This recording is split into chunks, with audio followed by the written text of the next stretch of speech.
Good morning, Bougie Gang. Happy Saturday. What's going on? Good morning, good morning, good morning, good morning, good morning, good morning.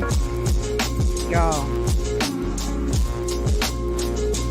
I hope everyone's doing amazing.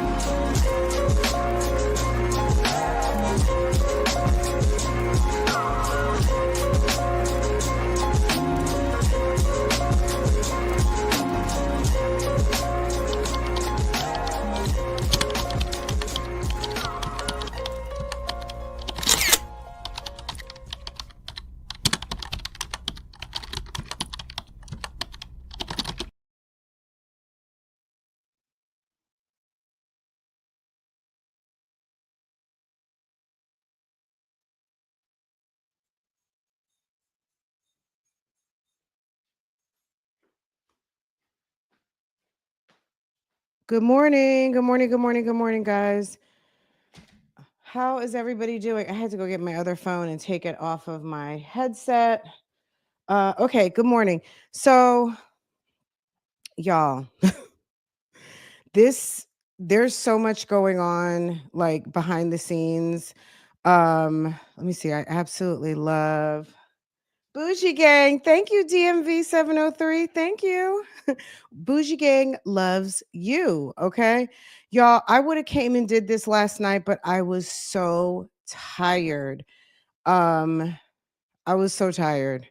I actually came in here and was gonna, but y'all, it was like 12:30. Because I watched it a couple of times because of course I had to get to searching and I had to find I had to find on Wayne County everything that was going on and see just see and I could not figure out that the name. Look, y'all will see. I just had to, it took a minute to find the information, y'all. But ma'am has, let me just tell you what's going on. Okay, so we're here. You guys see the title. There was an arrest made. So let's just say that the situation that happened was that Sunday night, the live stream that happened when Mark from 7 Mile Radio went into Marquita's house. There was obviously some problems. Okay, there was already going to be an arrest by Detroit police for the blogger Mimi, who had broken into what she thought were some places that she could find some additional evidence, like the professionals who have been working on, for 20 and 30 years couldn't find anything and don't have enough to prosecute a whole entire murder case in the state of Michigan. It's like, come on. On top of that, um, this situation happened. Uh, Girl, you don't get the landlord situation? I don't get it either. Maybe she's a little, maybe she's a little, maybe she's a little special. Maybe she's minding too much of her not her own business. I'm not really sure. I mean, it sounded like she was not minding her business. I don't know what was happening, but we're going to listen to it and see what's going on. And then maybe we'll have to circle back and watch the events of that night again and see what actually happened because Marquita was talking on the phone. Wasn't she talking on the phone to the landlord? And didn't DeAndre, the boyfriend, say he was talking to the landlord? She thought some people were there to rob them. And he's like, nobody's robbing us. Da, da, da, da. Like there was a lot of back and forth. Why they were talking to the landlord. Maybe she was looking out the window. She saw Mark pull up. Mark had something over his shoulder, something very big over his shoulder. And he's a licensed to carry person. But at the end of the day, I don't know what she was thinking. You know what I mean? Clearly she was very much bothered. Then I guess a couple of days goes by and there's some more people at the house and ma'am just flips out. Girl, I tell you guys at the beginning it was a mess, but it's a mess, but this is including an arrest. I'm not trying to rhyme. So I said, you know what, we're gonna have to get into it because it's becoming part of the case, right? It's becoming part of the case. Y'all. I don't know if they make you take your if I don't know, the lady must have had on a wig. I feel like she had on a wig and they made her take her wig off. Let's hear what's going on. Then we'll go back and watch what happened that night and try to figure, like the lawyer says, Mr. Reagan, the same judge is back who dealt with Mimi and her situation. Mimi definitely just has one charge. Miss Ma'am over here caught 5 charges. 2 assault with a dangerous weapon, felonious assault. Hold on, let me copy and paste them. Girl. Now they're non-capital felonies, but baby, the judge gave her he gave her I would think a big bond. Okay. That's kind of a big bond. Okay. Hold on, let me paste this. Girl, assault with it. This is okay. That's according to the Third Judicial Circuit of Michigan, criminal case record lookup. Okay. Assault with a deadly weapon, assault with a dangerous weapon, felonious assault times 2, weapons felony firearm times 2, and weapons firearm reckless use one time. Okay. One time for the one time. Um, a mess. Okay.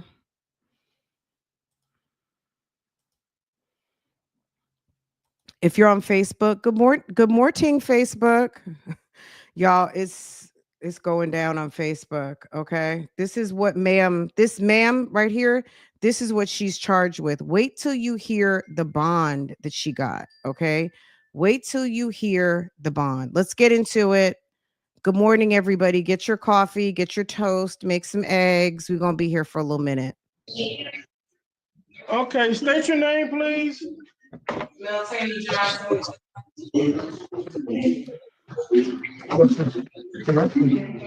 Robinson, Taylor Robinson, sorry.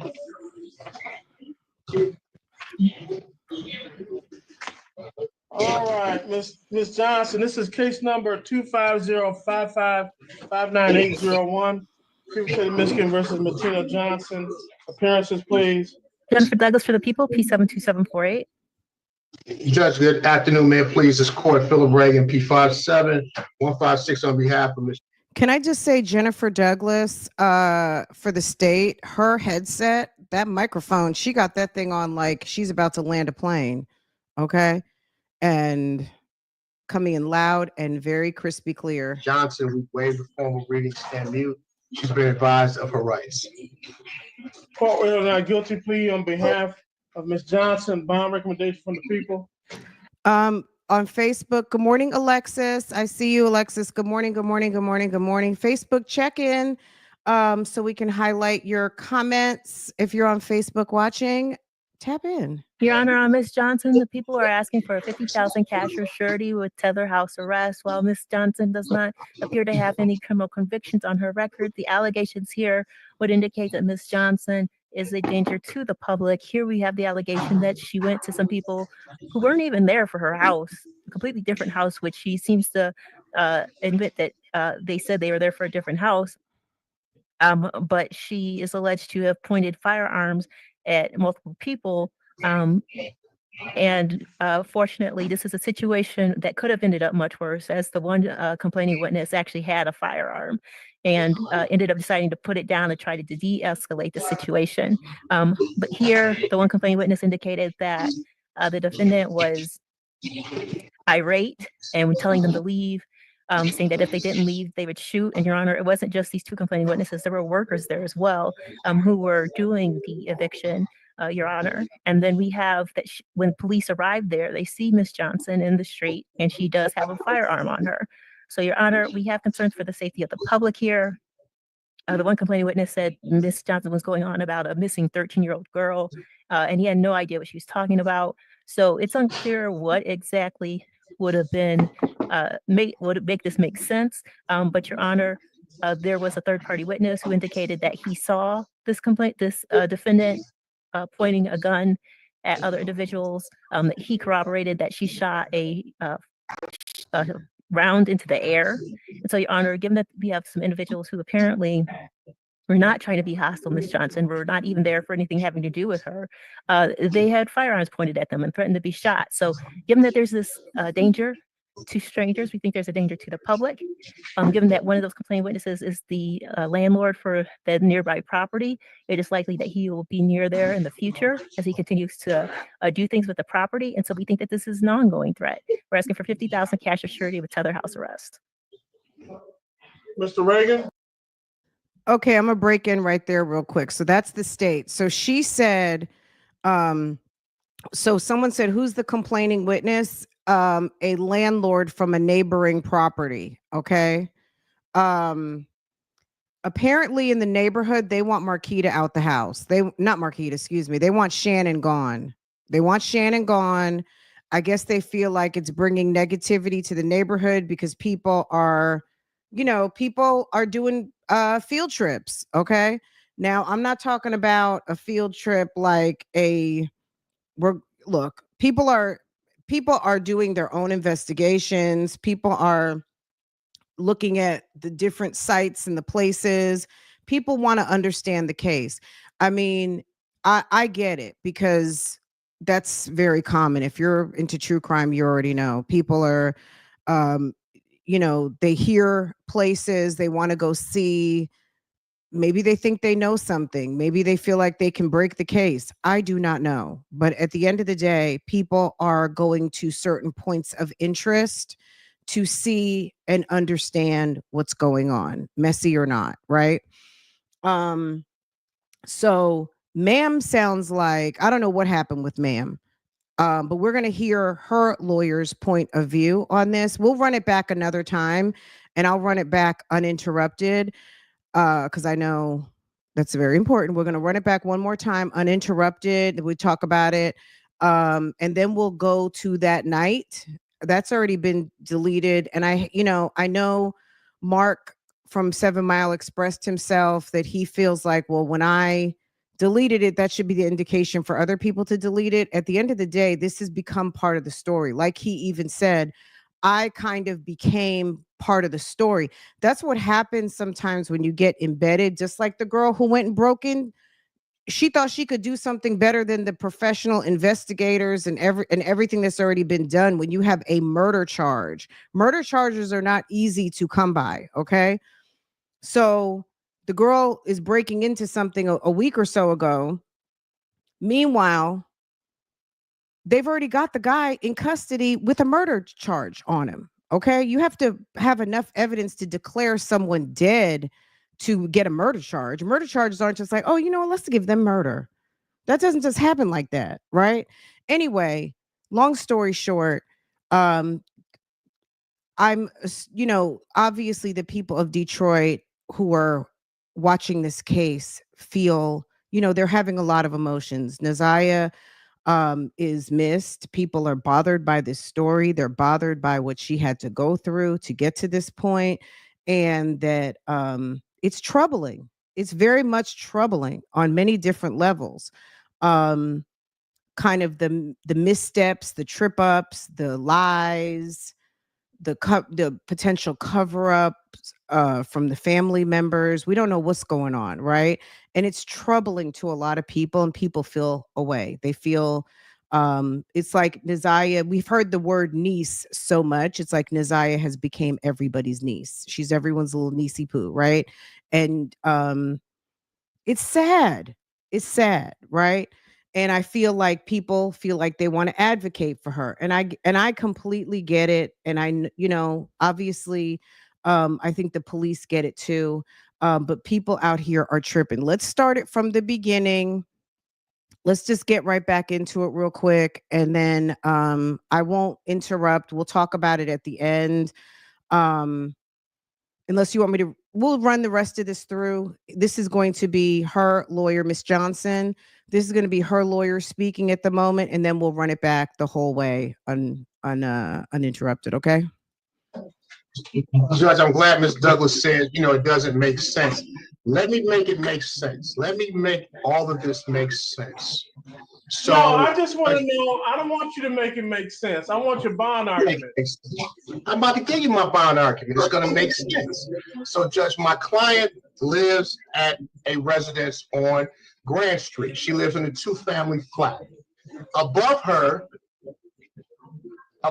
she's a landlord. Above her is the aunt of Keziah Harris, who lives with her. Okay, you got that?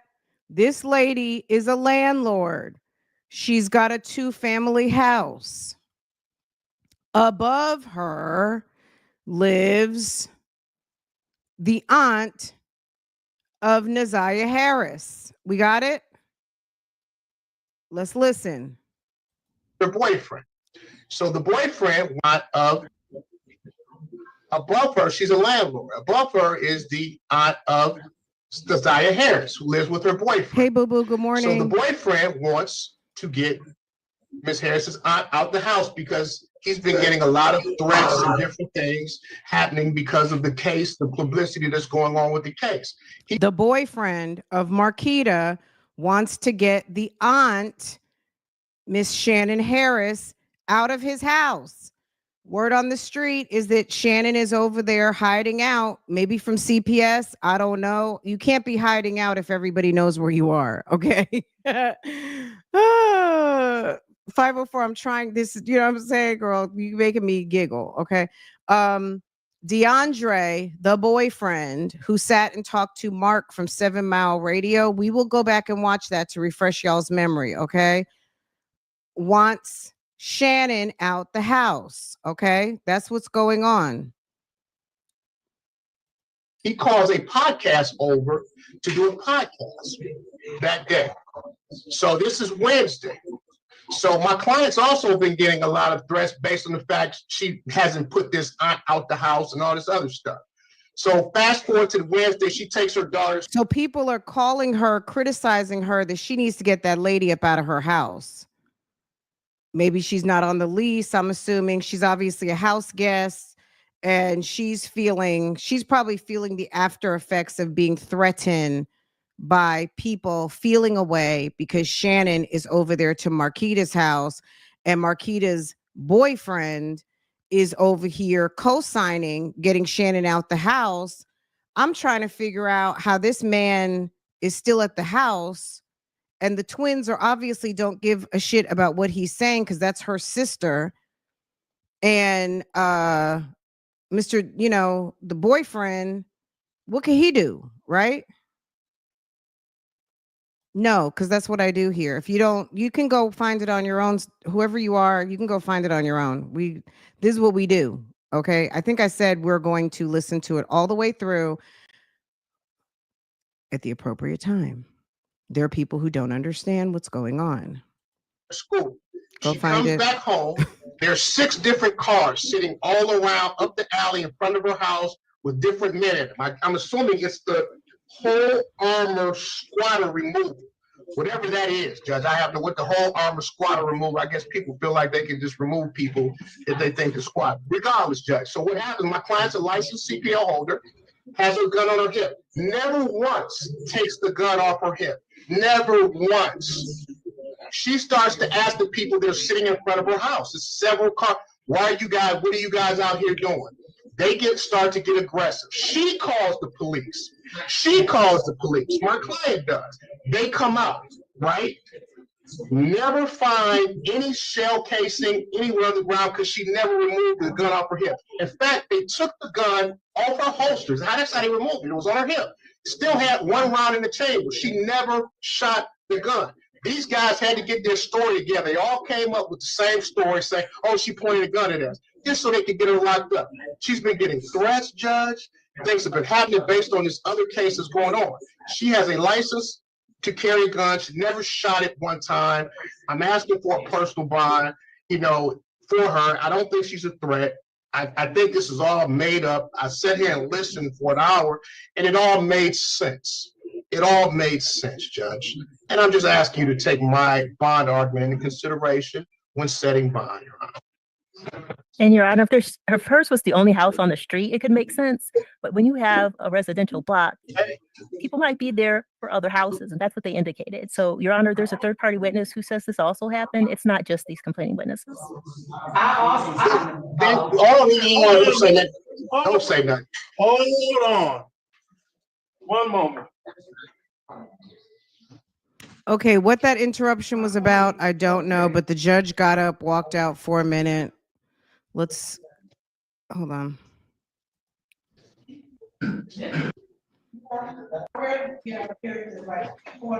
Okay, one moment.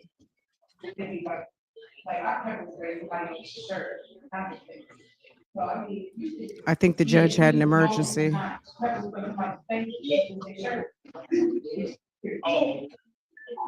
Okay, go ahead with the argument as to bond. Mr. Reagan, you bring up some good points. Whenever I look at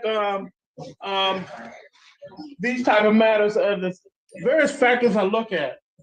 One, where the incident occurred. Two, one of the factors that points to your client's favor is he's a CPL holder. And three, an argument could be made that she was arguably acting in self-defense.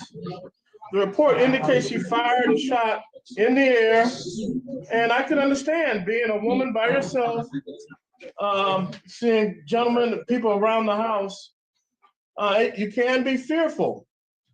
And I'm like, for her safety, I get it. That's why she's probably a CPL holder. And like I said, both victims witnessed that the defendant fired one round in the air during the verbal altercation, which means she could have shot it at somebody, which means she meant business. So I'm going to give her $100,000 personal bond in this matter. While this case is pending, ma'am, you're not to possess any handguns, firearms, or other dangerous weapons. No contact with Anthony Jones. Y'all, $100,000. Now the prosecutor asked for $50,000 with a tether, but $50,000. I see you too, Danny. I didn't see any. I just turned on my the monitor so I could see what's going on YouTube. I don't see anything, hun. The only person who's been, who had an issue, knows they had an issue and they can't type till tomorrow, for 86,000 seconds. Other than that, you're good. Let me know. We'll see. $100,000. Okay, let's finish. And then we'll run it all the way back for everyone. Because I like to watch stuff 2 and 3 times too. Nor Anthony Pollard. Probable cause February 11th, preliminary examination February 18th, both in front of Judge Jefferson. Girl, probable cause February 11th. Girl, it's so many cases now we got to follow. Probable cause February 11th, preliminary examination February 18th. Probable cause February 11th, preliminary examination February 18th, both in front of Judge Jefferson. All in front of Judge Jefferson, okay? This went from not minding your own business. Now, I understand protecting your own property. Like, you guys can call in and talk about that if you want to. I get if you're bothered, but sometimes you got to mind your own business. And as a landlord, you need to figure out who you're renting to. And that apartment would be empty. Okay. That apartment might be empty. Because at the end of the day, if I got to put up $100,000 bond, I have to get a lawyer, because this is probably a public defender, which he might be good, and that's fine. But now you have court cases. You have 5 felony charges. I think I put them in the chat already. Hold on a second. Where's my I dropped them in the chat earlier. Let me find them for you. You have 2 assault with a dangerous weapon, 2 felonious assault with a deadly weapon, 2 weapons felony firearms, and 1 reckless use. You have 5 felony charges. Okay, that's a problem, and that's going to cost some money. Okay, even if it's just your own personal time, right? That's a lot. Step aside. Your Honor, I would just, for the record, I would note that after Mr. Reagan said that thing about the 911 call, I just checked the CAD notes. The only call I see is from a gentleman named Ronald or Rold. I don't see one from the complaining witness. I mean, from the defendant. So I just want to put that on the record. Okay, so she's like, look, Your Honor, let me just put that on the record. Ma'am said she called 911. We don't have any record of a 911 call coming in. Okay. Embarrassing. We're going to run it back. Okay, duly noted. Step aside. You can bring back Kayla Robinson. Step aside. Next case. Okay, next case. All right, let's go back. We're going to run it back.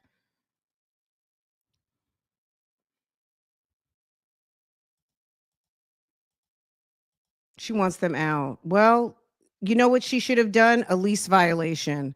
If, depending on the lease that she has with Marquita, she could have done a lease violation that she's had someone in her house, not registered, not on the lease, not, not whatever the stipulations are, and got her on a lease violation. Okay. Going out with your handgun and threatening to shoot people, got your wig snatched off and $100,000 bond, court cases and drama. And a mess. Hold on.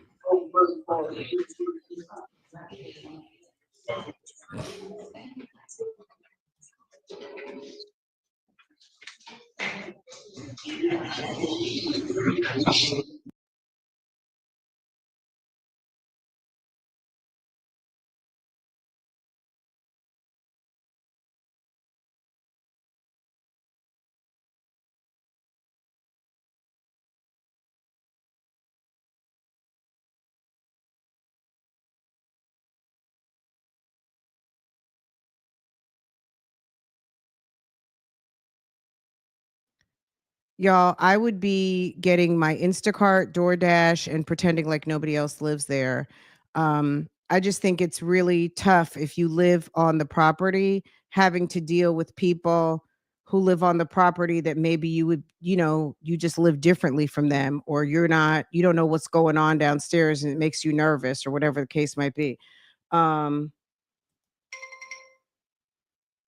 sure I've heard.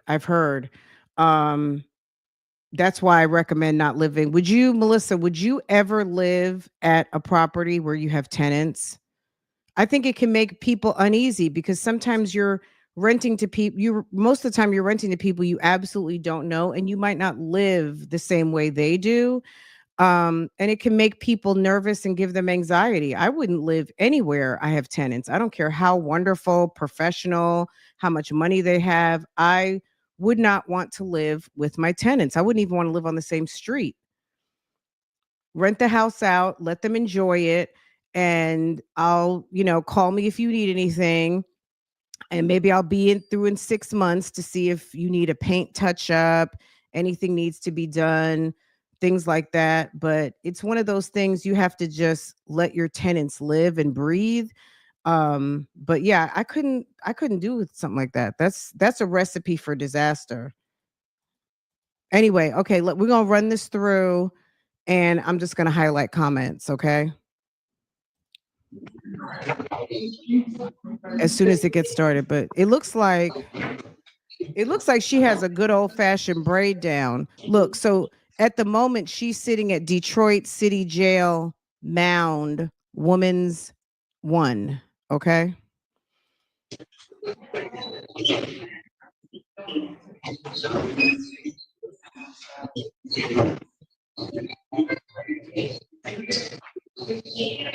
Y'all, Melissa said, don't rent to family.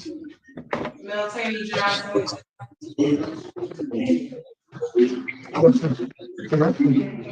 Robinson, Kayla Robinson, sorry.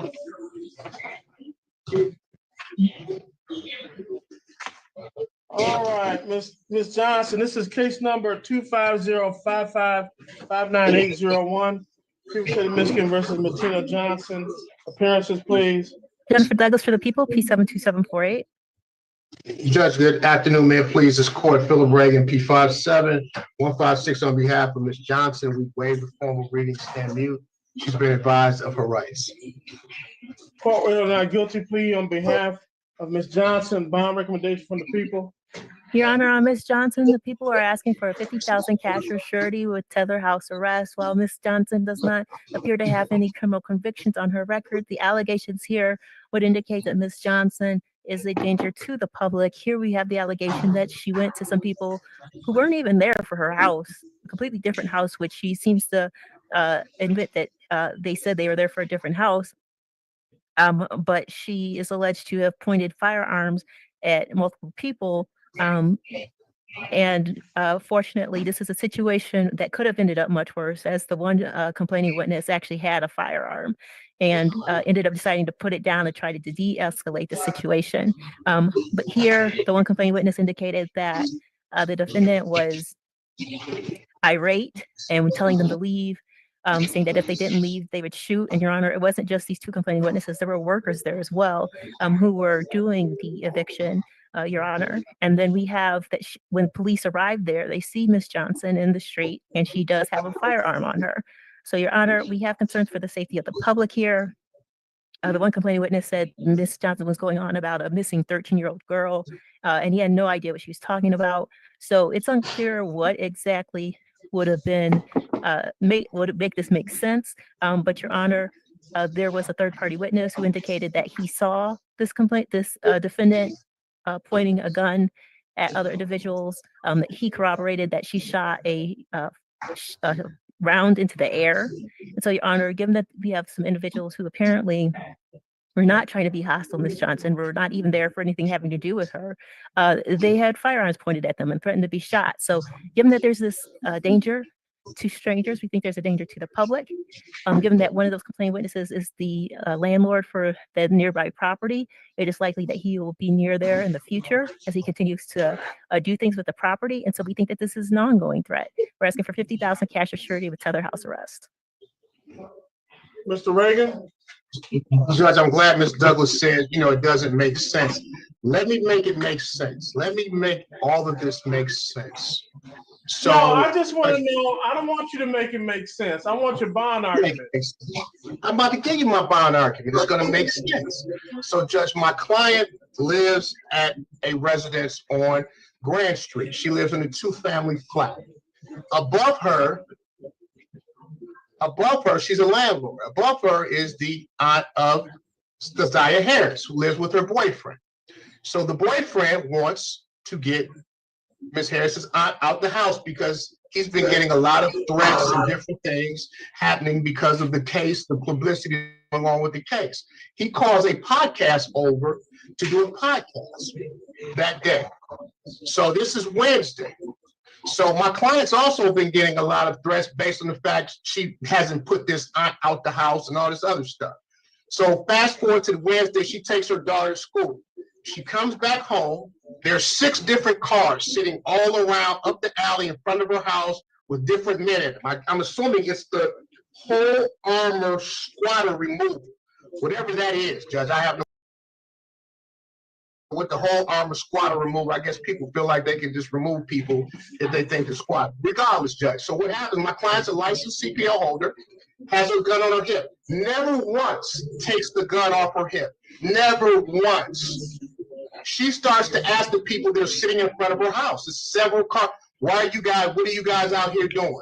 They start to get aggressive. She calls the police. My client does. They come out, right? Never find any shell casing anywhere on the ground because she never removed the gun off her hip. In fact, they took the gun off her holsters. That's how they removed it. It was on her hip. Still had 1 round in the chamber. She never shot the gun. These guys had to get their story together. They all came up with the same story saying, oh, she pointed a gun at us, just so they could get her locked up. She's been getting threats, Judge. Things have been happening based on this other cases going on. She has a license to carry guns. She never shot it one time. I'm asking for a personal bond, for her. I don't think she's a threat. I think this is all made up. I sat here and listened for an hour, and it all made sense. It all made sense, Judge. And I'm just asking you to take my bond argument into consideration when setting bond, Your Honor. And Your Honor, if hers was the only house on the street, it could make sense. But when you have a residential block, people might be there for other houses, and that's what they indicated. So, Your Honor, there's a third-party witness who says this also happened. It's not just these complaining witnesses. Then all of you don't say that. Don't say nothing. Hold on. One moment. Okay, this lady, Miss Johnson, owns the house, or she's the landlord. I would say she probably owns the house, or she's the landlord. It's a 2-family house. Marquita lives upstairs. Okay, the other landlord is a neighboring. The witnessing complaint came from a neighboring landlord. You got to listen to it a couple of times to hear everything. This is probably my 5th time listening to this. Okay. So one of the people complaining who had a gun pulled on them was from a neighboring property and is an owner. Good morning. Okay. So that's what's going on. Okay. So Marquita lives in her house. She has a lease. Someone said she should have got Marquita out on a lease violation. I agree, because it depends, like I stated earlier, if you're just now coming in, depending on the type of lease, this could be a lease violation. If they just had a handshake, we cool, it might not be a lease violation. We don't know what type of lease they have in play. At the end of the day, this is a mess. It's very much a mess. Ma'am is obviously bothered by her neighbors, aka her tenants, and she shouldn't, what I'm saying, this is my opinion. I would not be living in the same house, sharing the same property with my tenants. It's bad enough having close neighbors, but when your neighbor also is your tenant and you feel like you can tell them what to do, what not to do, that's a problem. But obviously, ma'am was bothered by the situation. Okay.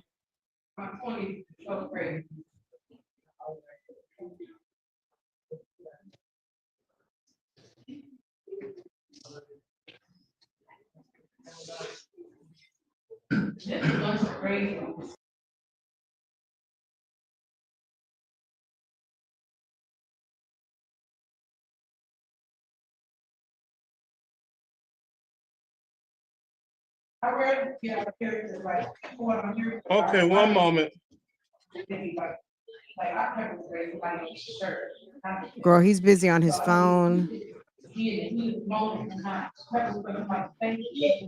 But as I stated before, she has 5 charges. Argument as to bond.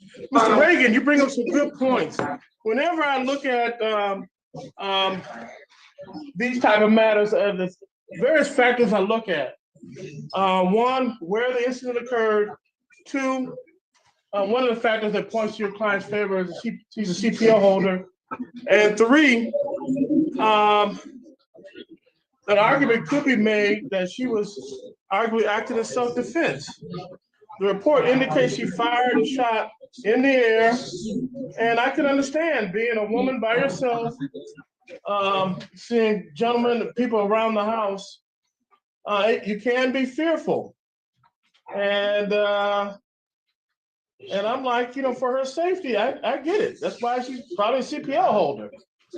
And like I said, both victims witnessed the defendant fired 1 round in the air during the verbal altercation, which means she could have shot it at somebody, which means she meant business. So I'm going to give her $100,000 personal bond in this matter.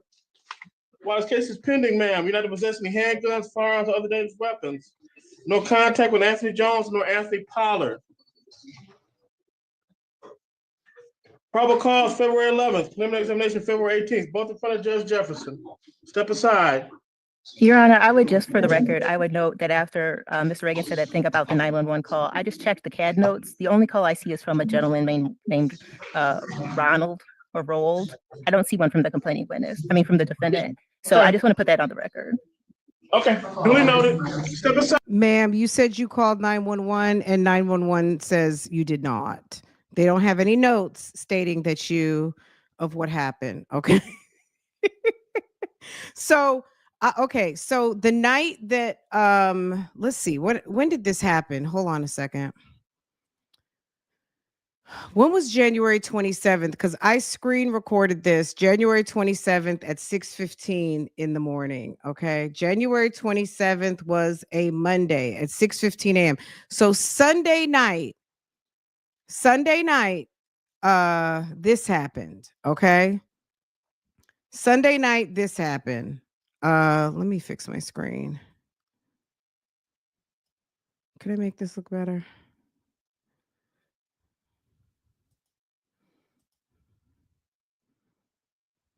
Sunday night, this happened. Wednesday,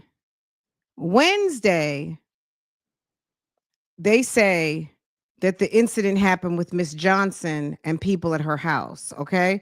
We will run that back after we watch this. Okay. Because some of you guys haven't seen this. This is the incident. I think that maybe it sparked a nerve. Maybe it made her feel like some anxiety. Maybe it could have kicked in. We don't know what everyone's mental health situations are.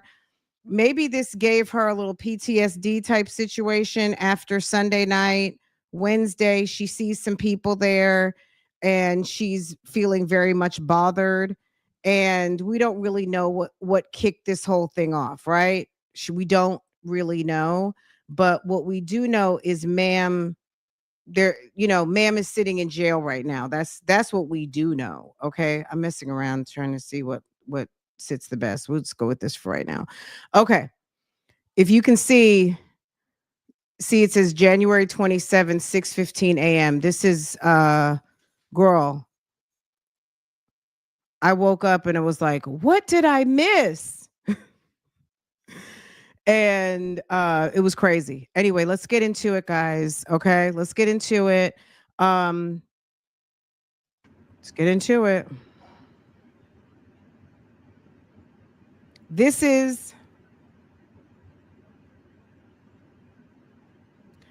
may be what made her feel away. What's going on? What's going on? What's going on? So let me make sure I get all of my shares in before I even start talking. So Mark is in the car, and do you guys want to watch this from the beginning, or you want to watch when he walks up into the house? Because it's probably about, let's see. Let me roll it back just a little bit. Okay, there's the boyfriend, just so you guys know. Okay, this is good. Hold on a second. That's the boyfriend. That's Mr. DeAndre. And look at the stairs. You see there's stairs going up, so that makes sense. Ma'am lives downstairs. Miss Ma'am in court, Miss Johnson. Okay, Miss Johnson lives downstairs. Here's Mr. DeAndre at the door. That's the boyfriend. And then Mark from 7 Mile is coming in, and look what they're getting ready to walk upstairs. Hello? They get ready to walk upstairs. I'm just going to say this. I agree with you, but we're women. We're feminine women, and we also don't, you know what I mean? Like I don't know how things go down in their neck of the woods. So we're going to just trust the process. I agree with what you're saying, but I don't know. I'm not in a, I don't know how to navigate going, you know what I mean? Going to people's houses that you don't know and letting people, let people know like we're going to deal with each other in a certain type of way. I don't know. But ma'am had to have been looking out the window. So that's the boyfriend right there. And then let's scroll up a little bit. He's sitting there telling his story. There's the girls. Okay. Shannon, Marquita. Okay. Mr. Mark from 7 Mile. Okay. Mr. Mark from 7 Mile. Okay. There's a few minutes before they actually get into the house, and he does have a firearm, but he is a licensed to carry. So that's not really an issue. And obviously, ma'am was licensed to carry too, right?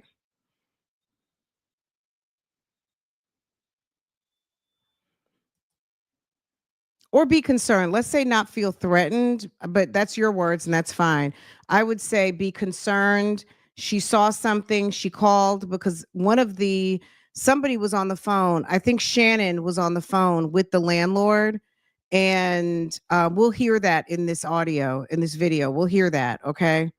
It's a serious situation, but I mean, homeboy was sitting there rolling up like it was no problem. He was cool. He was cool. And it didn't seem to be a problem. But keep in mind, I think Mark went to the police department the following day. I think it was Monday. It was either Monday or Tuesday. Okay. Yeah, it's open carry and he has a license. So all right, let's get into it. You guys want me to start from the beginning, 1, or you want me to start from when he walks up to the house, 2? From the very, very, very beginning, 1, from when he walks into the house, 2. What I need to do? I need to do a 360 for the camera. I mean, I got you. What?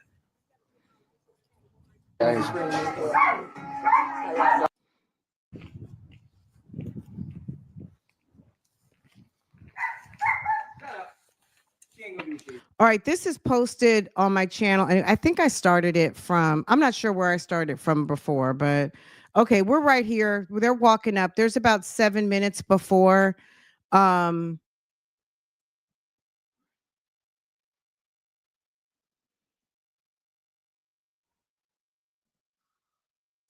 Yes, thank you for that. We were just informed of that too. So yes. So what they're saying is in Michigan or in Detroit, a personal bond means that basically you don't have to pay unless you don't show up to court.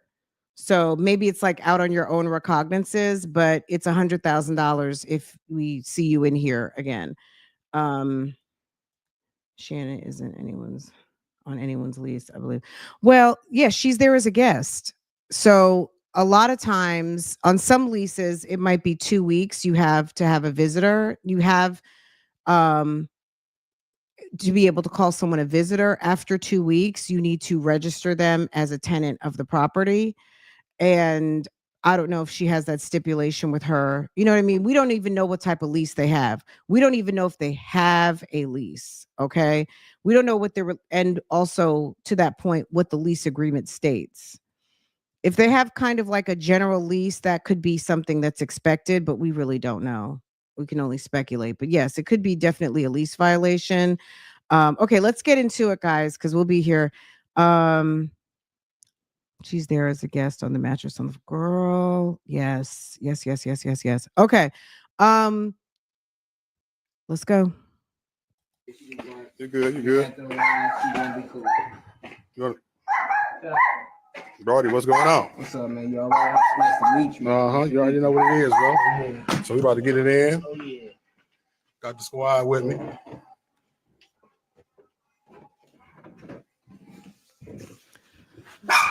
So if you guys have been keeping up, after this situation happened Sunday night, Roxy put out a statement that she was no longer associated with 7 Mile Radio. Mark, 7 Mile Radio, don't tag her on nothing. I'll bring that up before we close out. She's not associated with that. I did a whole video on it. Obviously, there were some issues after this happened. We've also seen a couple of arrests. We saw there was a blogger who was way too involved. She also has some association with the family. What it is, I don't know. And the family, I mean the twins. I'll show you that picture. So there's 2 things I'm going to show you after we finish this. Number 1, the twins in a picture with the girl who got arrested for breaking into Jarvis's shop. That's number 1. Number 2, Roxy put out a statement that she was no longer associated with Mark or 7 Mile. 3, Mark went to Detroit headquarters. Okay. So the behind the scenes stuff, this is what's been going on. Good morning. Good morning. Good morning. Good morning. Good morning to everybody here. Good morning. Y'all, just this week has been a little bit crazy, but let's hear and see what's going on. Just so you guys know, I may stop and interrupt. I've already got this video posted on my channel. So if you want to watch it uninterrupted, be my guest. And you're welcome to do that. But we will, if I have the need, I'm gonna stop and say something. Just be forewarned. If that's gonna bother you, don't be bothered.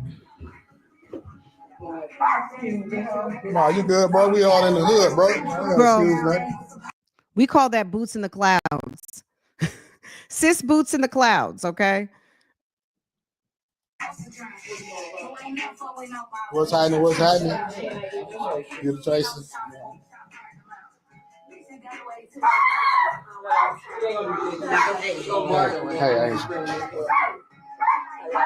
Hey, we good.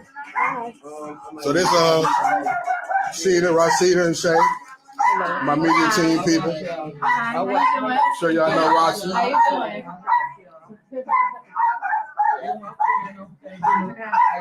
Tell y'all who I am. I'm Got Milk on Facebook. Oh, okay. Liberty is my prayer. Yeah. Did someone just say that there's such and such on Facebook and Liberty is her prayer sister? I'm thinking to myself, Tamara Liberty was like, I'm not even here. Why is somebody mentioning my name? Hold on. We good. So Mark is walking in. Obviously, he knows people there. He came with people, but he also knows some people as he's walking in. I don't know. Someone said, poor dog. Okay. Dog is sending me. Okay. It's so funny because I'm a dog owner. I don't even hear the dogs. You know what I mean? It's like almost like when you're a mom and you hear babies crying. Like sometimes you can just kind of like, oh, okay. Yeah. The baby, This Sheeta, Rashida, and Shay, my media team people. Sure y'all know Rashi. How you doing?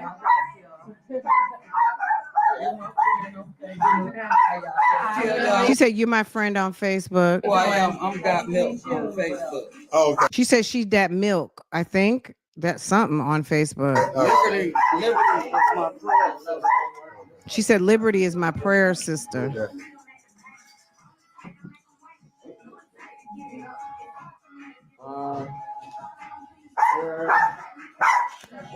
Meanwhile, downstairs, the landlord is a bundle of nerves. Okay, just keep that in the back of your mind. Meanwhile, Miss Johnson downstairs is about to be a bundle of nerves. Okay.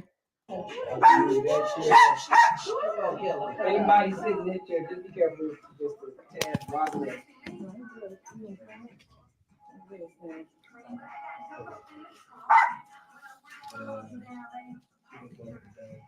No, ma'am. No.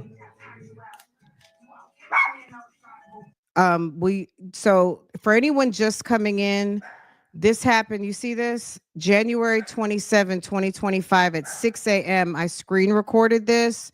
This is Monday. I screen recorded at 6:15. This happened in the morning hours. This happened probably about 11 o'clock, 12 o'clock East Coast time.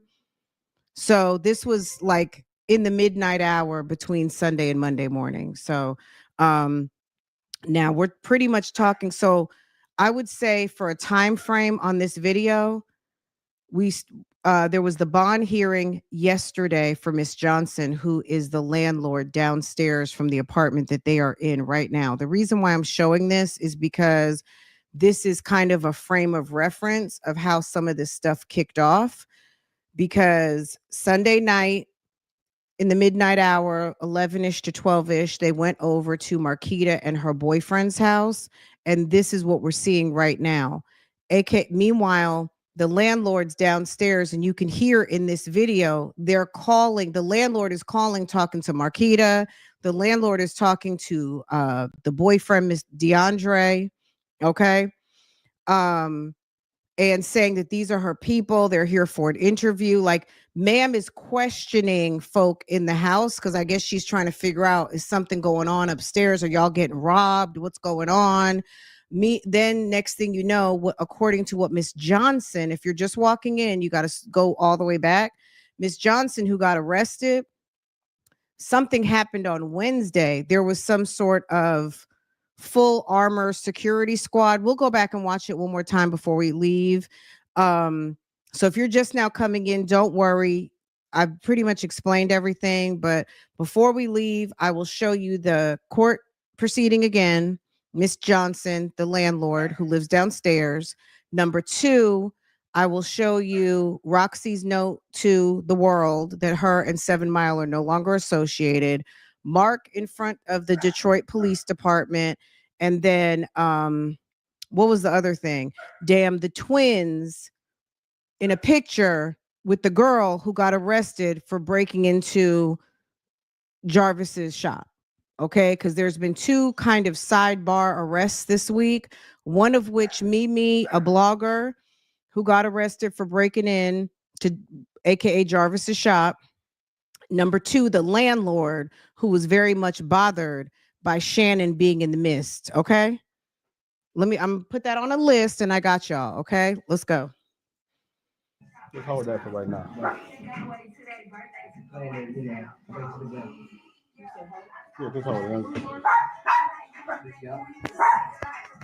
Hey, in the back.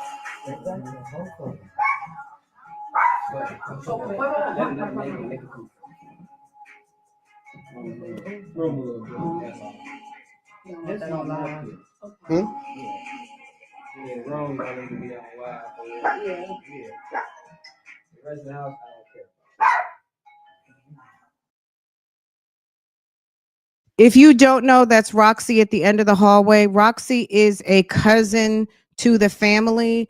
Her mom is cousins with Annette, and I mean they're family. Okay, so they're on the cousin side, right? But Roxy is a cousin to Nazaya. Her mom, Kenya, is a cousin. You're gonna have to go into the playlist. I have a whole Jarvis Butts playlist. I can't really explain everything at this moment, but I would assume if you're here, you know a little bit about what's going on. So hit the Jarvis Butts playlist. That'll help a lot. But that is Roxy sitting outside the door of the bedroom where Marquita and Shannon, the twins, are posted up.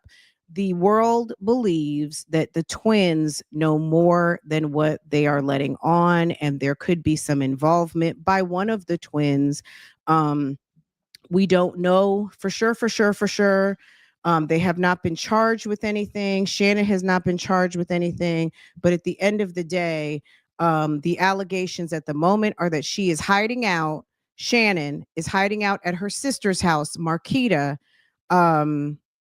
trying to avoid CPS, who is or was in the process at that moment of removing kids. But my question is, if they removed Shannon's kids, what about them foster kids? There shouldn't be any kids in that house. Okay. Brokey is playing in the background. Yes. The boyfriend called them to put Shannon out. Yes.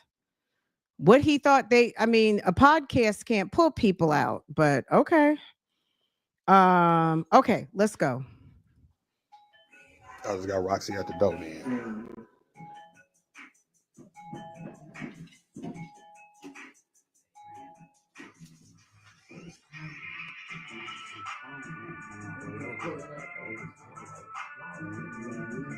Hey, turn the music off so we don't get blocked. Yeah, so all right, y'all. It's the sound. I was about to say it's the soundtrack for me.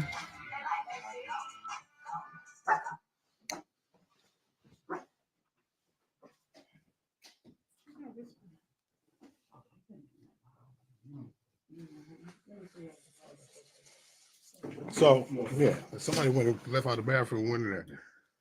So I guess we can start with y'all, bro. Start with y'all real quick. So you did the interview recently, I guess, and was saying some stuff that she didn't like and prompted an argument, right? But let's just I guess start where you want to start, man, as far as what you want to say with everything. Come on, sit over here close to me and shit. So I they can don't hear you. even know what to say, for real, because I ain't really trying to be in it like that, but this is how it is. But they just weird, sneaky. You see where they at now? Hiding in the back. Low key, my brother called me and tried to keep me on hush about whatever they trying to hush about. Their brother called you. Mhm. Yeah, stuff just ain't been right. Man, it's weird. I can't even explain it. Mm-hmm. So, yeah, man, you was telling me a lot of shit. Like, I guess the auntie was telling me about what's going on with she told you about how the CPS investigation when the Yeah, that was a little weird. So she was over here. I'm guessing they trying to keep stuff on the low because technically she ain't live with her mama. I don't know where she claiming she lived, but that's where she at. But she house hopping, so try to keep that on the low somehow.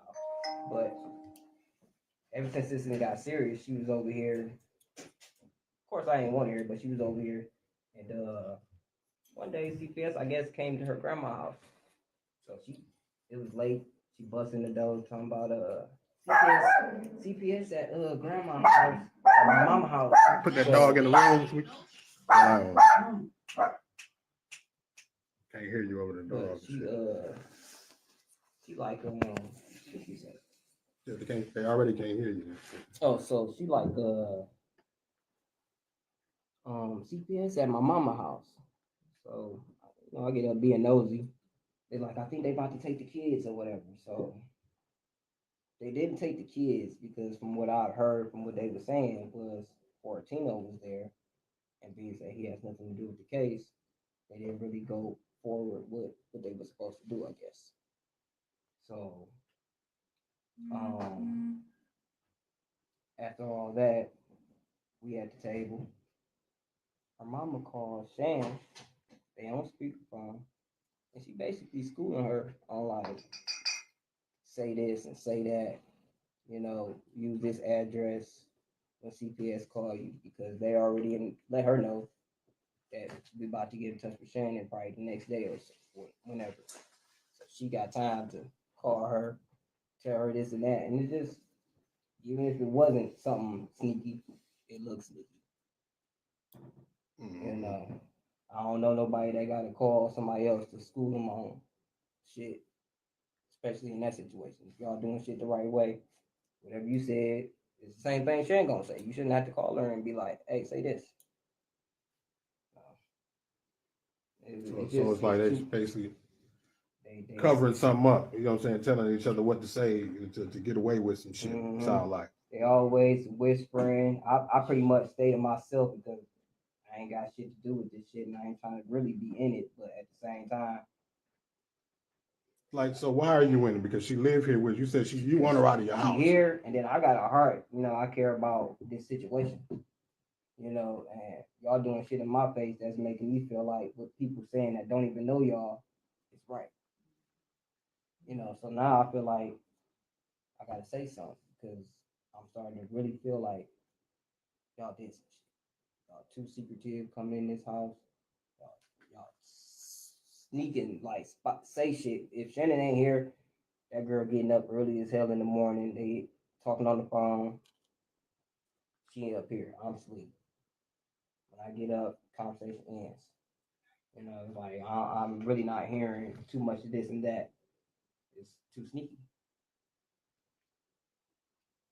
And then It's other shit that I've literally heard that just don't really make sense. Like there's been moments where we already got to the point where Nazai is gone. You didn't got a call. I want to say it was from the police officer brother. But got a call from him saying, you might need to get some money together for a funeral, memorial, whatever you trying to get money together for. And that girl got the flipping on the phone talking about that. Nah, he ain't even dead. What the hell? What we need to do all that for? She ain't dead. But you saying it with like you know, like you comfortable. Like, how you know? We all at the point where she might be dead. Ain't no way. Hey, this girl just disappeared off the cameras this long. Right. You know, so it's just certain stuff that she ain't said. Then you got Marquita posting stuff on her Facebook that ain't true. More fishy shit. It's like, no, I'm not fucking with that. Then your daughter told you before she told the father. You know, this man did this. And you, no, that ain't your dad. You shouldn't have got in the car, shit like that. Then you don't even let your baby daddy know about the situation. It takes for her to go to him and then tell him for all this shit to come out like that. And you do first. That shit, that's terrible. Like, who want to be with somebody like that? Yeah, you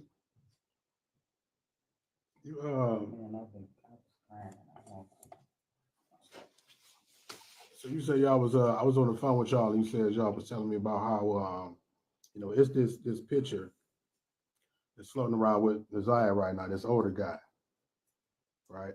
Yeah. The brother, right? Yeah. And then come to find out that that dude is Annette's brother, her uncle. I'm just finding So out it was- like everybody else, but Yeah, the story back in the day about, you know, Annette being found in a crack house, and when she was 11, she got pregnant, right? now, I don't know if that's true though. As far as her being found in the crack house Yeah, part. I don't know if that's true. Yeah, maybe what I'm saying is that's a story allegedly, because that was a cover up, because what y'all told me was that she actually got pregnant by her own brother, which is Eric, what's his last name? Gamble. Eric Gamble. Mm-hmm. That's what I'm hearing too. I don't know. So pretty much.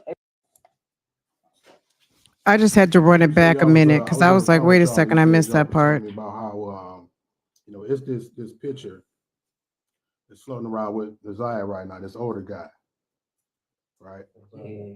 The brother, right? Yeah. And then come to find out that that dude is Annette's brother, her uncle.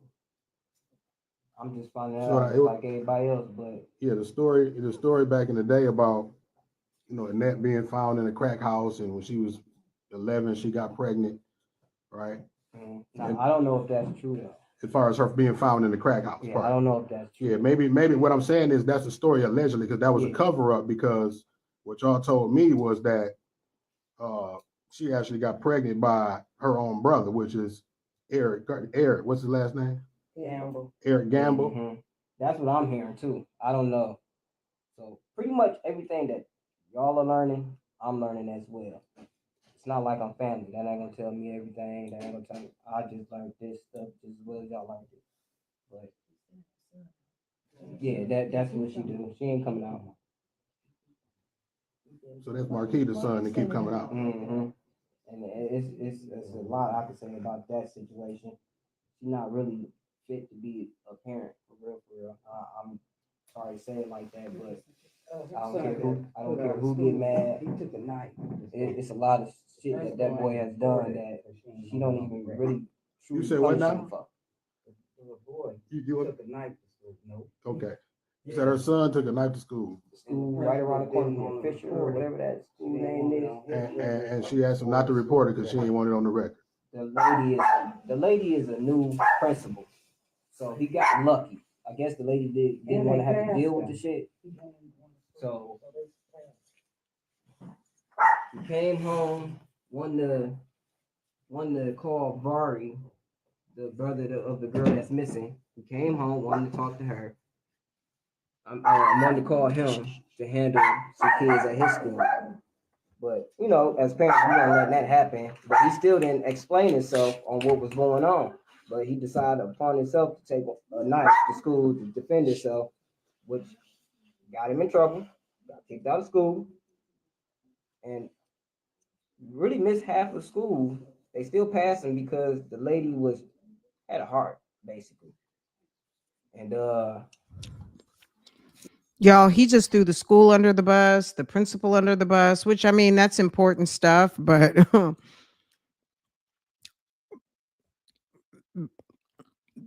Marquita's son's going to have a whole investigation. The principal's going to have a whole investigation because clearly the powers that be saw this video. I mean, there was so much that happened, so much that was said about stuff that's happening. A mess. Okay. Um, so Mark did say that they were there for 3.5 hours. What happened in the 3.5 hours? I don't know. I do not know. Um, all we know is what we have. You know what I mean? Like we could speculate, but I'm not going to because I can't begin to figure out what happened in 3.5 hours. We just have 45 minutes of what we know happened outside of the remaining, 2 hours and 15 minutes on top of that, or 2 hours and 45 on top of that. I have no idea. Ooh, my bad. He just took that and just still been getting in trouble. I feel like it's so much other stuff. One of them is very, very serious. Like I don't even really want to talk about it, but it's close to a Jarvis type shit. Now, what you said, because I was just over there looking at Roxy. What did you say again? What you just said? But he got a situation as a kid where it's basically like a Jarvis situation. Who you talking about now? Marquita's son. But it's so much stuff that can happen where she's not fit to be a parent. Like you let your kids do certain stuff and just get away with it. They walk over you in the basement. Everything go on in the Diddy basement. The oldest one? The little one. Oh. What you say? Well, you ain't on the camera. You can see. I said, well, that's the little heat right here. In the Diddy basement. That's what you mean. That's what they call it. No, that's what I'm calling it. But basically, basically they was at that basement, the same basement that. So it's sexual shit going on. It seemed like it. He said he can get into it with Jack. So what? Tell me about your encounter with Jarvis. Well, basically, he don't like me because he the type of motherfucker that feel like all the women that he talking to, he don't want nobody else talking. I mean, what does it mean? A close to a Jarvis situation? Either he is some sort of. This is how I'm going to take it to mean. Marquita's son, either he is some sort of predator in the makings, or I mean, I would say a Jarvis is a predator. Jarvis is a perpetrator on young girls. And quite possibly that's what he meant. I mean, only this guy knows what he meant for sure, because we don't know. I don't know him at all. You know what I'm saying?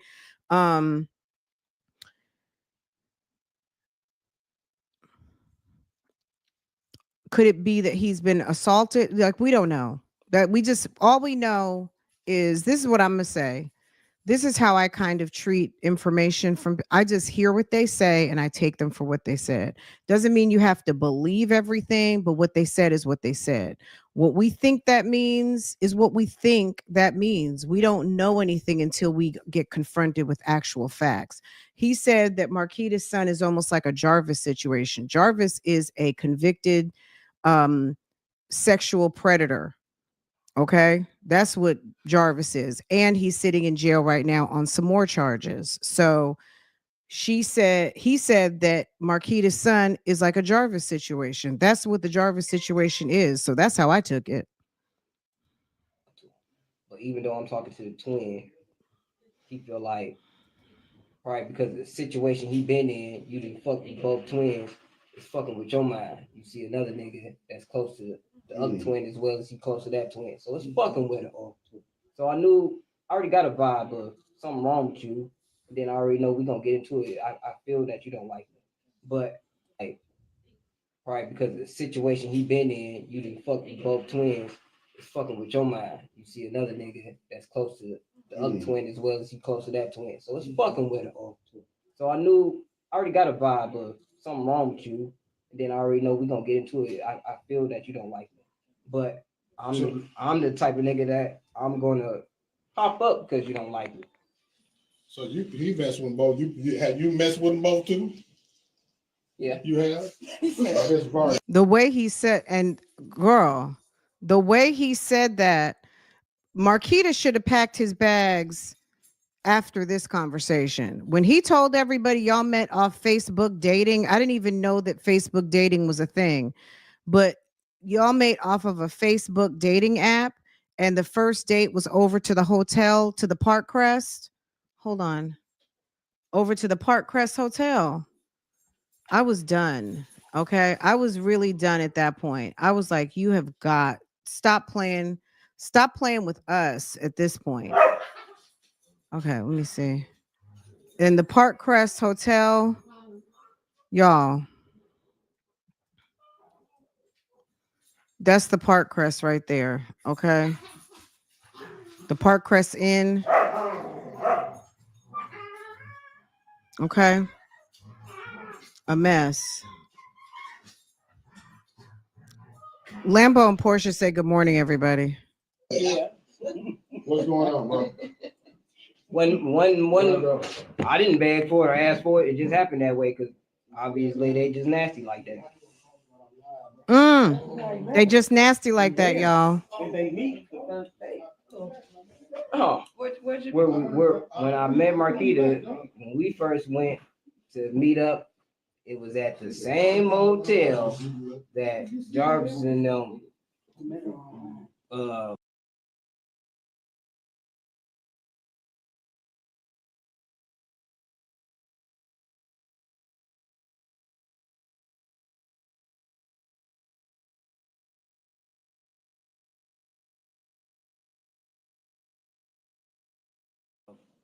what you call yeah, and I met her on Facebook. And their first date was at that hotel. And the first date was at the hotel, the trafficking in. Mm-hmm. Oh, You hear Auntie in the background? His auntie. And the first date was at the hotel. okay. Mm-hmm. So you met her off an app, off a website. Mm-hmm. What like all the women that he talking to, he don't want nobody else talking to. But even though I'm talking to the twin, he feel like probably because of the situation he been in, you done fuck with both twins. It's fucking with your mind. You see another nigga that's close to the other twin as well as he close to that twin. So it's fucking with him. You guys knew this, right? Marquita had messed with Jarvis. If you didn't know, now you know. Okay. Marquita had messed with Jarvis first, then Shannon. Okay. On top of that, this dude, the boyfriend who's been in the mist for 3 years. Has it been 3 years? They've been living together for, I guess, about 3 something years. I think they're going to talk about that. I don't know where I got that from, but they've been together for a little minute. Okay. He messed with Shannon. He had both of them. So I already got a vibe of something wrong with you. And then I already know we're gonna get into it. I feel that you don't like me. But I'm the type of nigga that I'm gonna pop up because you don't like me. So he messed with both. Have you messed with them both too?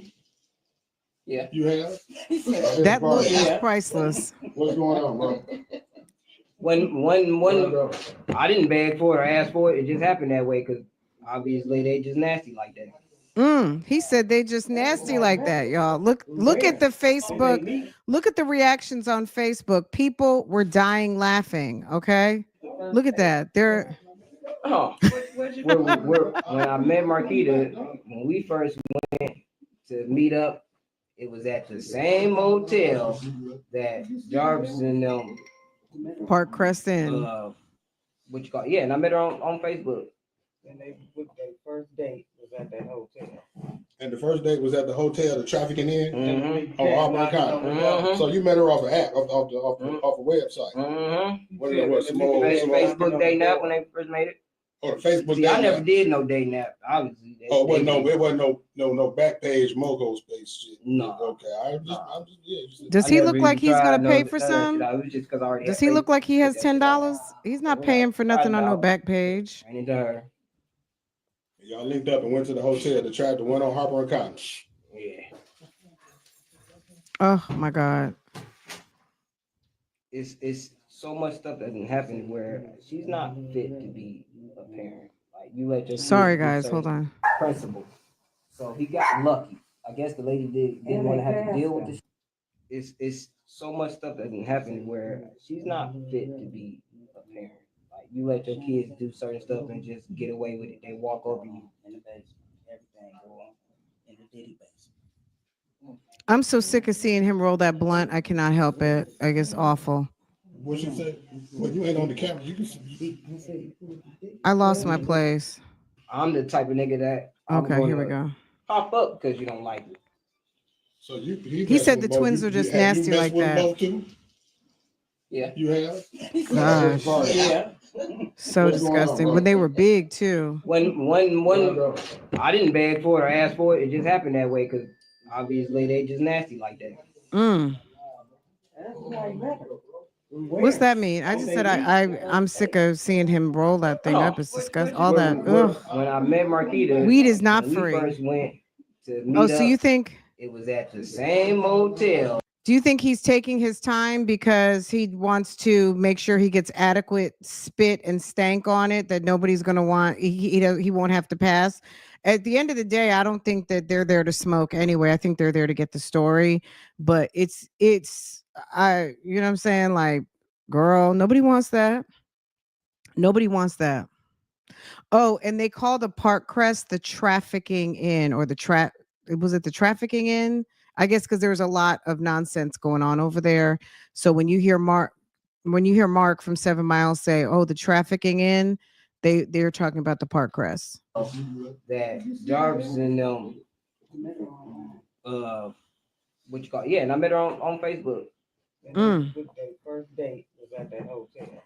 And the first date was at the hotel, the trafficking in. Mm-hmm. Oh, Auburn County. Mm-hmm. So you met her off an app, off a website. Mm-hmm. What some more Facebook dating app when they first made it. Oh, the Facebook. See, I never did no dating app. Obviously. Oh, it wasn't no back page mogo space shit. No. Okay, I'm just yeah. I never even tried none of that shit out. It was just because I already had Facebook and they put that shit on there. So Roxy is at the door, trying to get in to talk to Marquita and Shannon. I doubt, but ran into her. Y'all linked up and went to the hotel to try the one on Harper and Cotton. Yeah, terrible. Hey, nice to meet you. Want to fuck? I don't think they're here, but they cool. They straight. That's crazy. Trust me, it's been way more noise in this motherfucker besides what's going on right now. So you say you don't want us to film that room back there, basically. If they can come out, but they can't lock the door. Because I mean, Roxy will open the damn door. But... She got something she working on. That's something she working on. Okay. Well, I mean, shit. You want? Y'all got questions for Shannon and Marquita?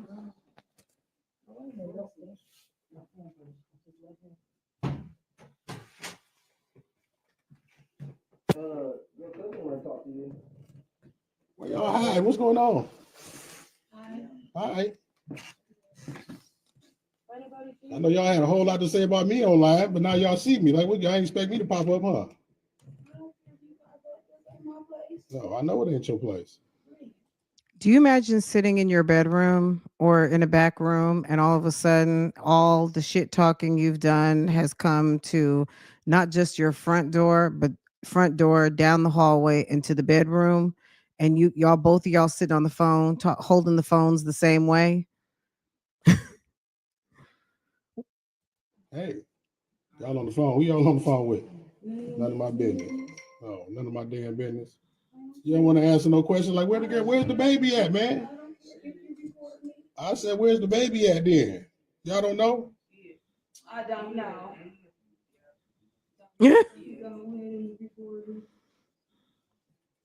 That's crazy.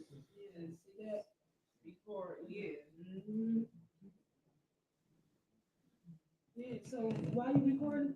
Come on in. Well, I'm interviewing them. Come on out. So we have the conversation. Well, Come on in. so what kind of what? So why is the lies on the stand? I mean, y'all told me one thing. I don't know which one of y'all is Shannon and which one is Shannon and Marquita. First off. Oh, that's why you're looking at me like that. Yeah. So what's the deal, Shannon? What's the Yeah, Mark. So you like fucking with pedophiles, huh? Am I one? No, of course not. Why, you want to fuck with me? Is that why you asking? Oh, move out the way. Now you want to move. Okay, well, go ahead. I'm not gonna come out here and talk. About what? Whatever the conversation gonna be on. About You what? said we can ask you questions, so what's up? You already asked me questions. No, I got and that. I answered it. I got more questions. Come on. No. Come on. I'm not here and talk. What's the I point don't of have to. answering the questions right here? You What motherfucking questions? I don't gotta answer nobody's just questions, said you my wanted. dog. You just said you wanted to.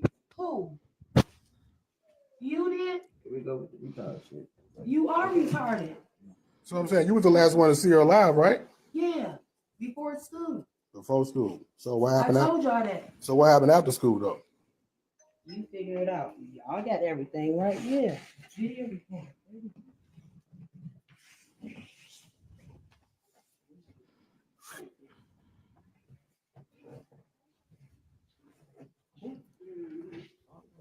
So now she running. Like, so now what you going here for? Oh. Well,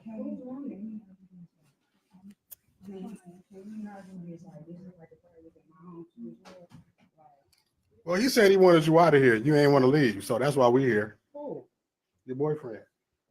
I'm on the phone with the landlord right now. Like, what you mean? Like what you mean? She says she's on the phone with the landlord right now. What you mean? Okay. She's on the phone with the landlord. The landlord is calling. She's hearing footsteps upstairs. And she's calling, I guess, to make sure everything is okay. Because little do we know, ma'am is going to be coming out with her pistol, firing warning shots in the air and threatening folk, and going to end up with $100,000 personal bond. Okay. Landlord, that is. Okay. He's here off the track of my love, sister, to me. This is house. Who? This is house. This who house? It's our Who? It's our house. Tina, Don't act like upstairs that. right now. You can come up here. Yeah, you want to leave? You talking You about wanna this? leave? You talking about some this? But you lived with your mama when he moved here. First of all, he stayed around the corner. He wasn't even staying here. And we ain't gonna do that. I know. But don't walk up on me though. 'Cause I ain't walking towards you. But this is I my can house. walk towards you. I don't give a fuck. This is my house.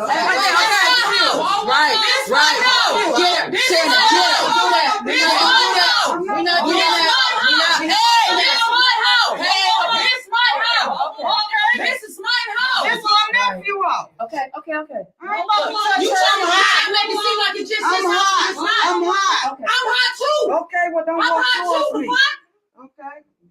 Well, he live here too. I didn't say he did. So what you mean? Okay. You going on off script? What you I ain't mean? gonna, don't get mad. So was you jealous about energy and Jarvis messing with Nasiah or what? Like, I'm not talking to you. I'm talking to her. I said who? I said I have no need to be jealous of a 13-year-old. That's my niece. Right. Trying to ask me some dumbass questions. No, Roxy. No, how, Roxy? No. You wanted to do this. Y'all wanted to do this, right? No.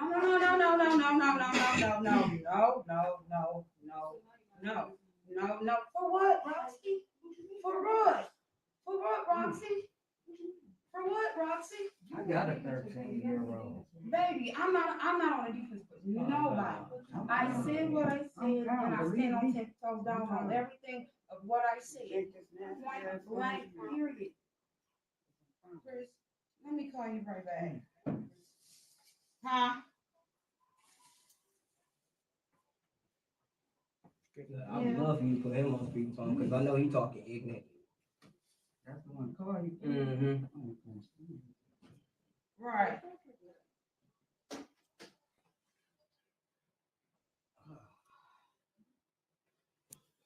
Look at me going off now. I can hear that. Who's she on the phone with? The brother that just got out of prison. I'm the sister that only got 9 brothers. No sisters.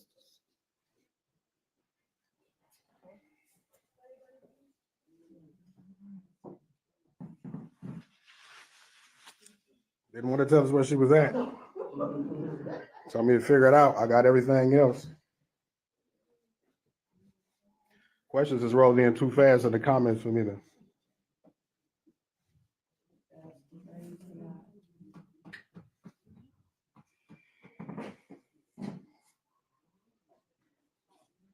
No, I didn't hear her say that. In all of the commotion, she told her to come upstairs. Hold on.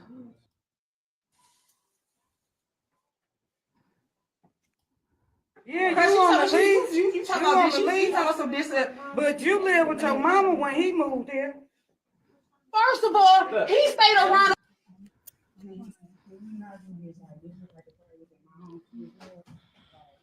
Well, he said he wanted you out of here. You ain't want to leave, so that's why we here. Who? Your boyfriend. I'm on the phone with the landlord right now. Like, what you mean? What you mean? Like, what you mean? Like, he's here off the track of my love, sister to me. This his house. Who? This his house. This who house? It's our It's our house. Tina, Don't act like upstairs that. right now. Yeah, you want to leave? You talking You about want to leave? But you live with your mama when he moved here. First of all, he stayed around the corner. He wasn't even staying here, and we ain't gonna do that. So what that sounds like to me is she's on the phone with the landlord, which is like, why is the landlord all up in the business? And I know because she stays downstairs. Okay, number one. Number two, someone said something about the boyfriend, and she says, "This is my house," like as in you're not running anything. This is my house. You stay with me. The landlord's on the phone, probably superseding and saying, "No, but this is actually my house that all of you guys are in." Okay, a mess. That's why landlords go live somewhere else. Do not live on the same property with your tenants. Period. Too much. Okay. I know. But don't walk up on me. I ain't walking no. I get it that she's trying to protect her property, and that's like obvious. But at a certain point, you rent your place out, you have to let people live their life. Now, this is obviously a unique situation. Maybe this could happen every Thursday night for all we know. I don't know. But if you are hyper about protecting your property, then maybe you need to do a better job at vetting your tenants, because these are some tenants that might get rowdy on a Tuesday or a Thursday and a Sunday night. Okay. So she should have thought about that before she decided to live in the same property with her rowdy tenants that she leased to. Okay. Because this is not the first time. Towards you, But this is I my can house. walk towards you. I don't give a fuck. This my house. Right. Get her. Shannon, get her. We're not doing that. This is my house. This is my house. This is my house. This my nephew out. Okay. I ain't You talking hot. Make it seem like it's just I'm his house. hot. It's not. I'm hot. I'm hot too. Okay, well don't I'm walk hot towards too. me. What? Okay. Well, he live here too. I didn't say he did. So what you mean? Okay. You going off script? What you mean? Don't get mad. So was you jealous about Jarvis messing with Desire or what? Like, I'm not talking to you, I'm talking to her. I said who? I said I have no need to be jealous of a 13-year-old. That's my niece. Trying to ask me some dumbass questions. No, Roxy. No, how, Roxy? No. You wanted to do this. Y'all wanted to do this, right? No.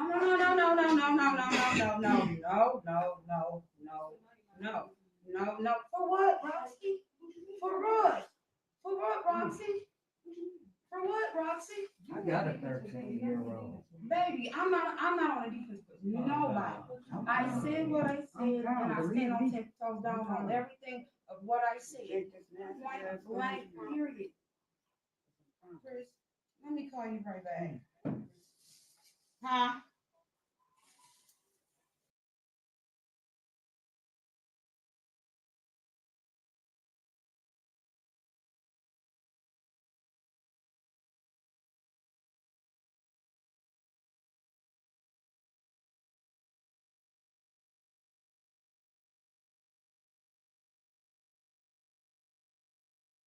Y'all, I don't know what I did. Hold on. Let's see what's going on here.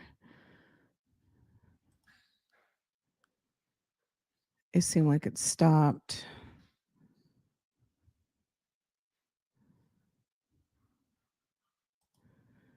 Okay, just a second. Let me fix this. I'm not sure what happened.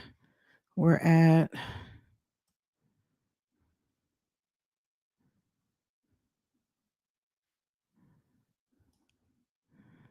2902. 1 second, y'all. I'm not sure what I did.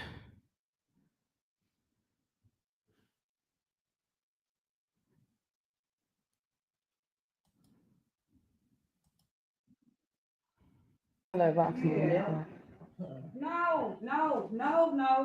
Roxy. No, how, Roxy? No. You wanted to do this. Y'all wanted to do this, right? No.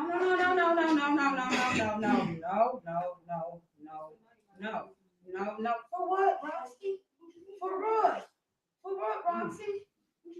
For what, Roxy? I got a 13-year-old. Baby, I'm not on a defense with nobody.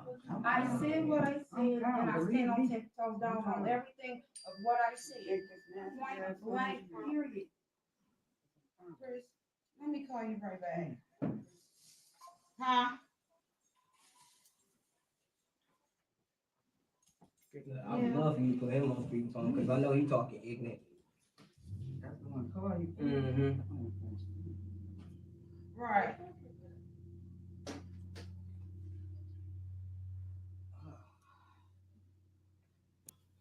Look at me going off now. I can hear that. Who's she on the phone with? Your brother just got out of prison. I'm the sister that only got 9 brothers, no sisters.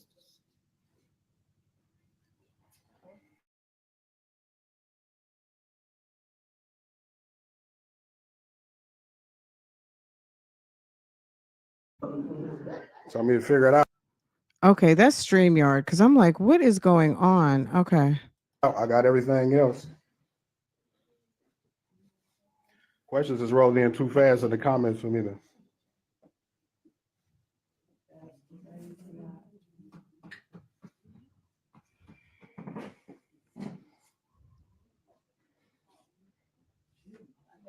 Okay, so this is around when the girls start talking.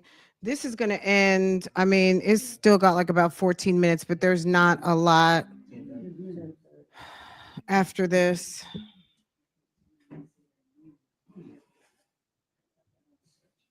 Oh, yeah. Would you please don't do that?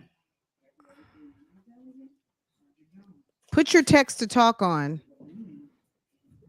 Or just, we going to be here for a little minute.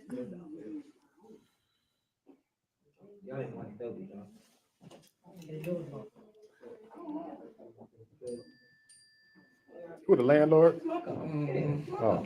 I gotta go. You just gonna pull some type of way, but I see how to make sense out of shit. They putting this house in danger. Say what now? Your kids live here, the landlord. I was straight to them. Twins is putting this house in danger. Y'all kids live here. There's people after them. Why would you want them here? You, like, sir, you went to the landlord. The twins are putting the house in danger. There's kids living here. I don't think any of his kids live there. I think all the kids that stay there are Marquita's kids. At the end of the day, sir, if you feel in danger, you might need to pack up and go. I don't even know that he has any kids with Marquita because Shannon is going to say, you worry about your son. You worry about your son. Like that's going to come up in a minute. So it's like, sir, you are overly concerned about kids that are not yours. Okay. And on top of that, why are you going to the landlord on the woman that you're sleeping with? Like, why wouldn't you just take your behind and move? Go back to your auntie house that has 9 brothers. Okay.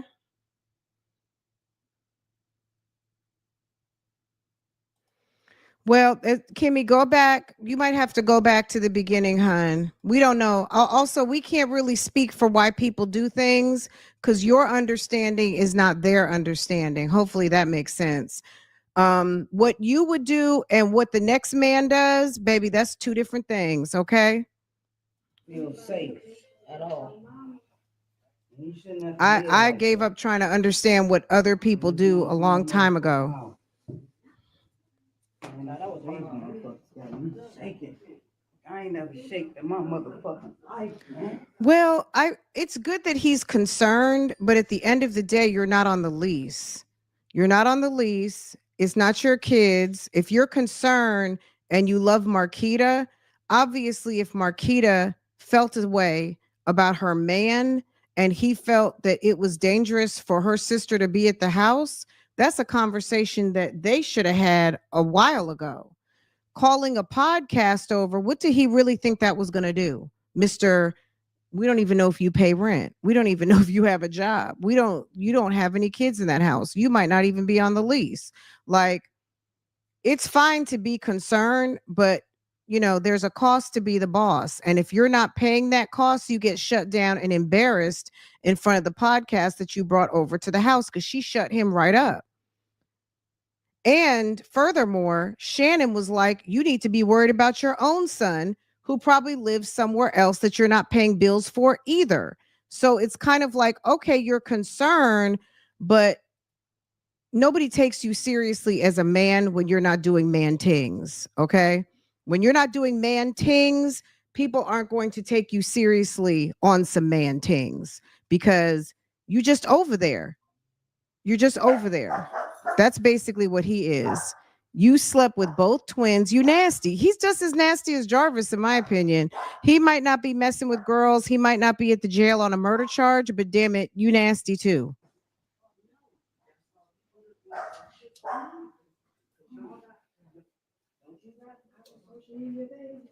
The dog is like, what the hell's going on?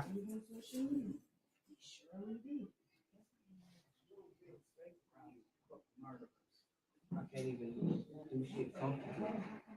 I don't even want to get my hair done. I don't want to do shit, but I know So I'm giving go to work. I'm giving the privacy of that conversation to Roxy is the reason why I'm not over there with the camera. Let me say this real quick. We saw Mimi in court. We did that 2 days ago. We saw Mimi in court. If you go back to like one or two videos, maybe the video from yesterday or the day before, it says blogger arrested. We talked about that. But yeah, that's Mimi got arrested and then the landlord got arrested. Okay. So yeah, we've been covering it. Right? I'm giving this privacy to Roxy. Because whatever she's asking her right now, I mean, that's the reason why I called her over here, because she said this is her family. And apparently she hasn't seen them since all of this. This is her first time seeing them throughout this whole debacle. So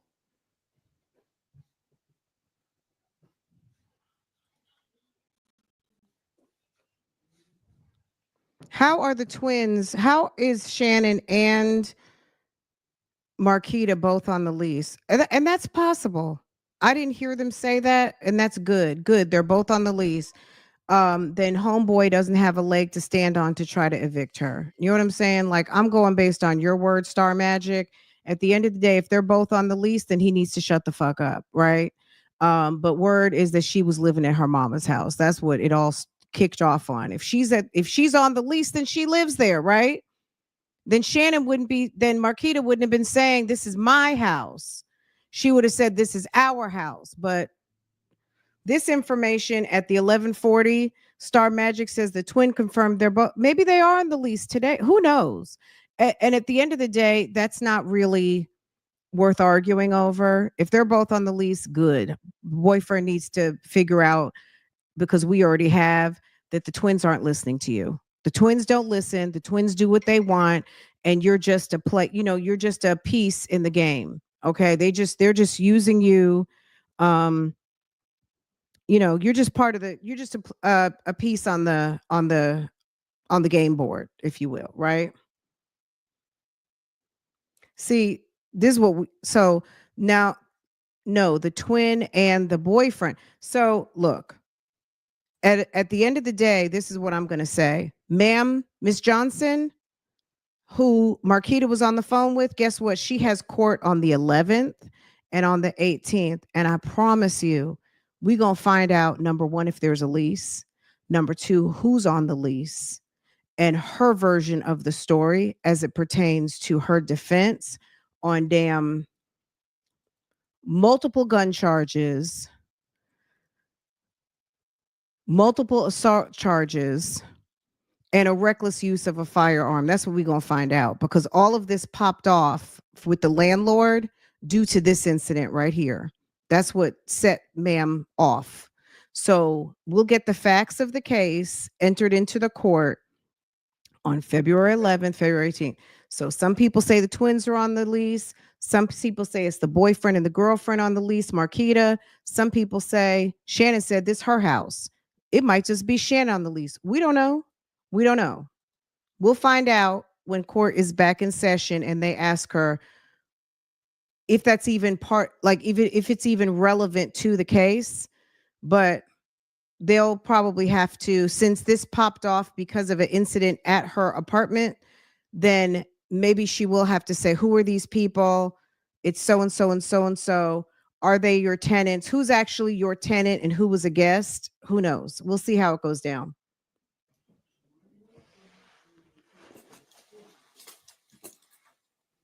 Right. That's why I'm going to just say this.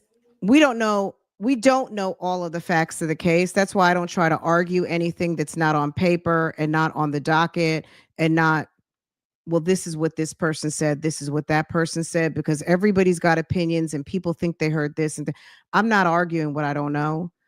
Some people, you know what I mean? We just know that people live there and people are paying rent and there's a landlord that lives downstairs. That's what we actually know. Marquita lives there with her boyfriend, and according to the boyfriend, Shannon's been hiding out over there and she needs to go.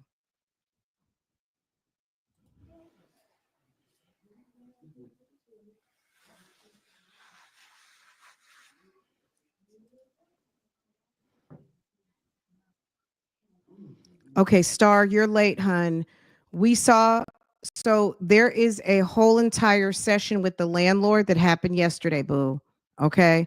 Mimi was in court 2-3 days ago.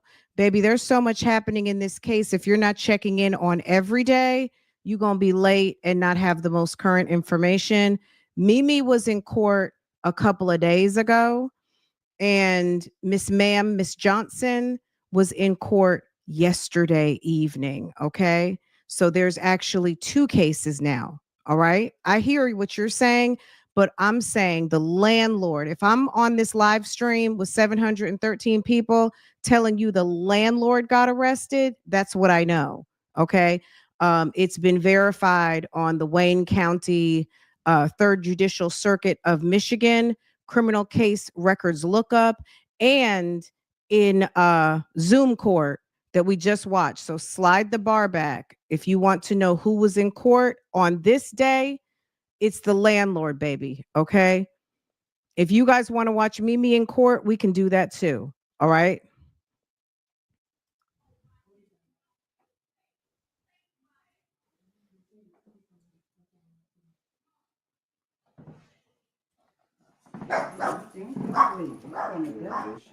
Come on, this bitch every day.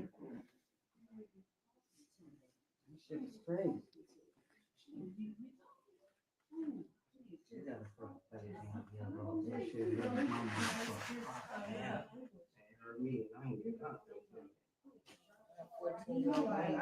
Please don't do this. At my house, please don't do that. Please. Keep saying. You're trying to find out.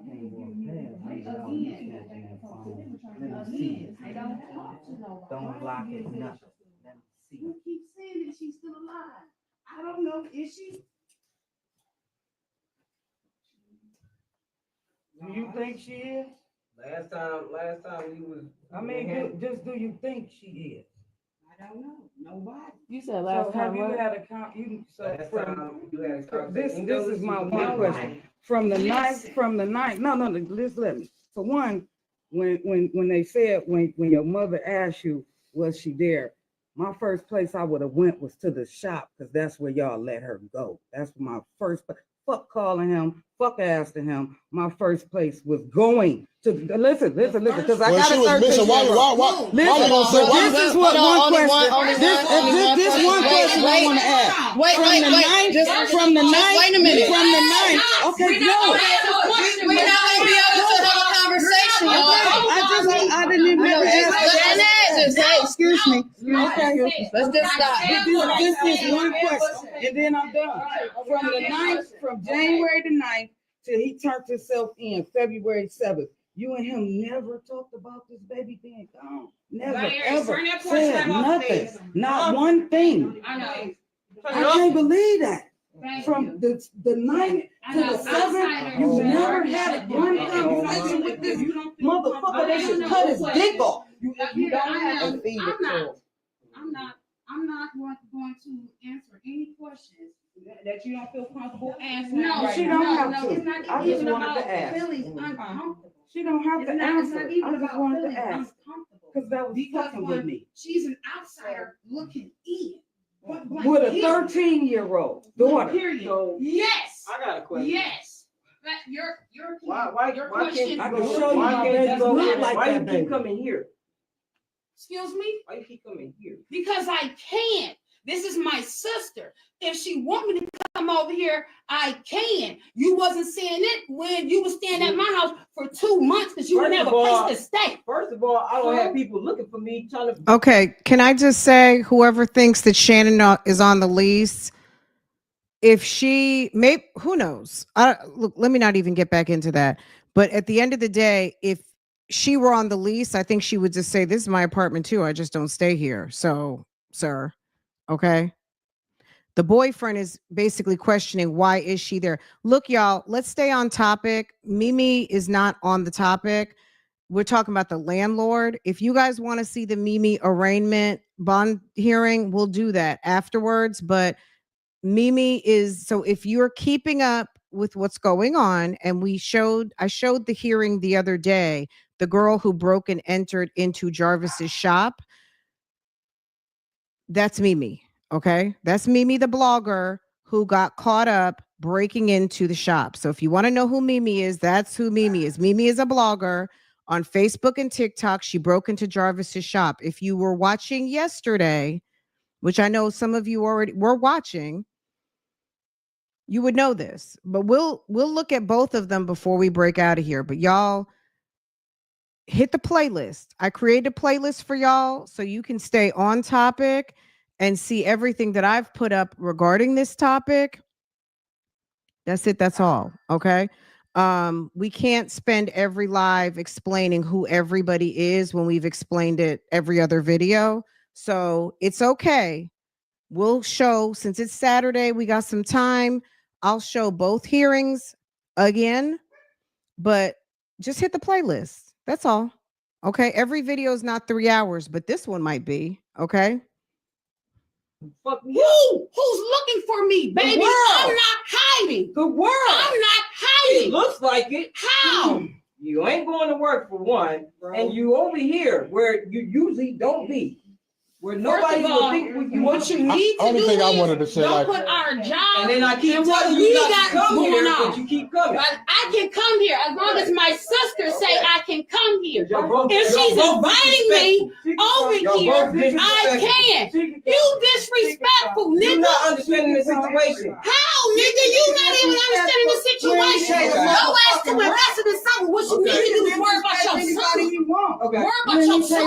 I'm glad he. Okay, no one has to apologize for being confused. It is okay. That's why we have a playlist. I just want to I don't want to seem like I'm not seeing your questions. I just want to put out there that everything is available at your leisure. The person who said, I just watch when I have time, that's cool and love it. Love that you do that. If you need to get caught up, you want to refer back to who, what, where, when, how, then just hit the playlist. We can't, there's a lot of people in this. Just know that this is some behind the scenes drama that is going on revolving around the Naziah Harris case. And this was relevant enough for us to talk about on today. Okay. That's really all it is. There's a lot of different players and everything is in the playlist. Okay. This happened on Sunday night. And if you're just coming in, just hit the bar back. I know it's fun to be in the chat, but if it's going to confuse you to be in the chat, then either slide back or, you know what I'm saying? You're watching from Austria. Someone also said they were watching from Ireland. Shouts out to everybody everywhere. Welcome, welcome, welcome. Just jump right on in, and I'm going to drop the link to the playlist so you guys can see everything that I've published on this, because there's many other YouTubers and TikTokers, everybody, you know, who is posting from different points of view, all of the things. So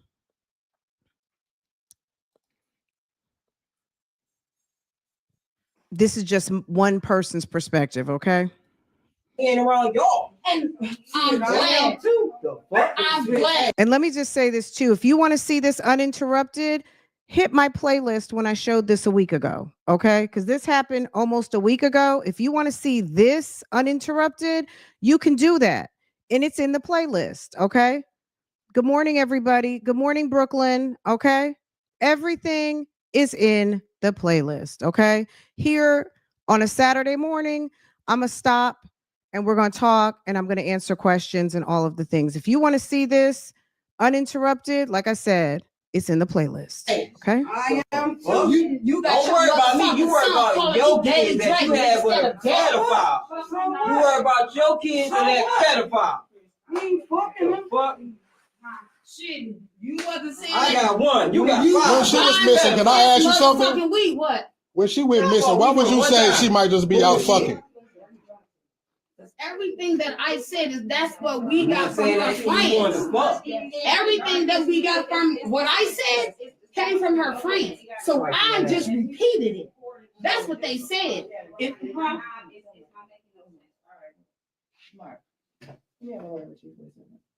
What she's not gonna do is try to bogart whatsoever.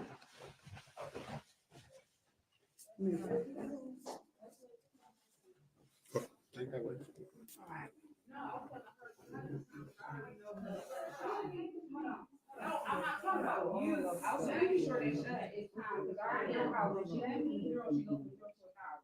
And I'm a snap on any motherfucking body. She says she gonna snap on anybody.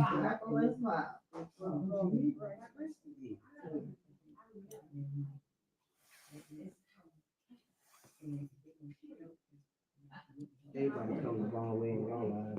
Right. But them. My daughter 13 just got accepted for Cass Tech. She ski, swim, skate, dance, motherfucking play basketball, everything.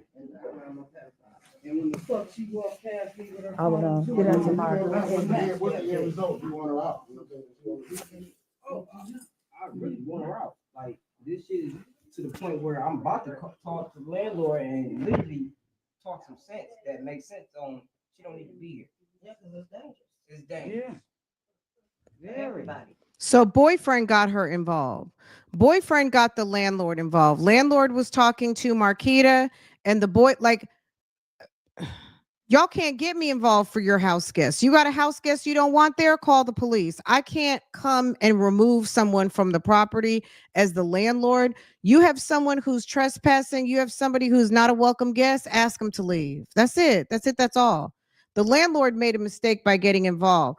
Yes, she's trying to protect her property, but if you didn't live there and you lived in damn Chicago or New York somewhere, they wouldn't be calling you to get involved. They got her involved because she's probably extra nosy.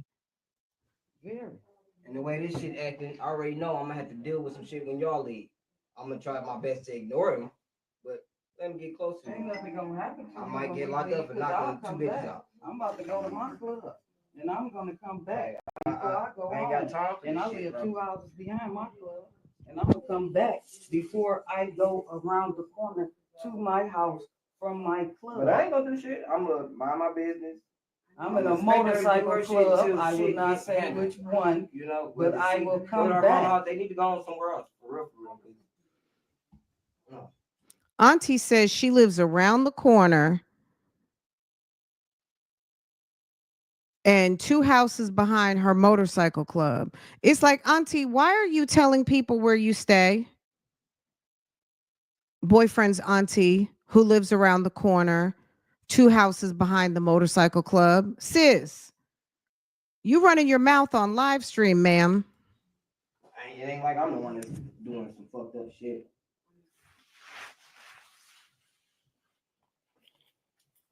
Yeah, man, I just wanted to give you the platform. Well, that was my point. As far as the kids are concerned, Marquita has kids in the house, okay? And it's Sunday night, and they got kids going to school in the morning. That man, Debo, his daughter stays there. They got kids that have to go to school in the morning, and this is Sunday night. You got a house full of people. Your man's over there smoking weed. Your sister is arguing with everybody, and the landlord is in the midst, and CPS is riding through the neighborhoods trying to find Shannon on the run. Okay? A mess. See what you say what you had to say. All of that type of shit. I can't even get it all out because there's too much going on. A lot of shit going on. I can't even get it all out. It's deeper than what you even said, huh? Hello? What is? What is? Who is this?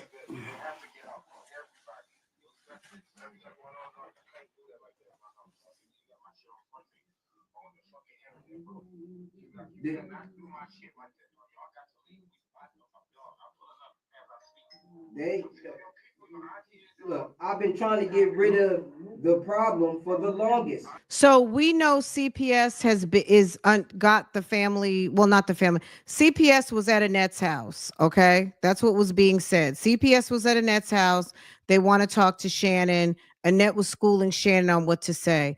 I personally do not know if Shannon's kids were removed. Word on the street is that the kids were removed. Until Shannon says the kids were removed from Annette's house or Annette says it, I don't know. But CPS is wanting to talk to Shannon, and CPS was at Annette's house, right? Shannon has been laying her head at Marquita's house. Marquita's boyfriend wants Shannon to go. Marquita is like, what the fuck you talking about? This is my house. That's my sister. If I want her here, she can be here. That's where we're at right now. 7 Mile Radio walked into the shitstorm. Roxy was with them. Roxy is trying to talk to Shannon, and that's kind of where we're at. Everything else has kind of played out this week. There was a blogger who was arrested named Mimi. We'll show her video next. The landlord was arrested, Miss Johnson. We'll show the video after that, and everybody can be on the same page, okay? Whether we all come to an agreement or not, yeah, that's probably not going to happen. But what we do know is what we can see and what the receipts are, okay? What everyone thinks is what they think. What we know is what we're talking about right now. And we know this video happened, and we can hear what's going on, okay? Okay, let's keep going, y'all.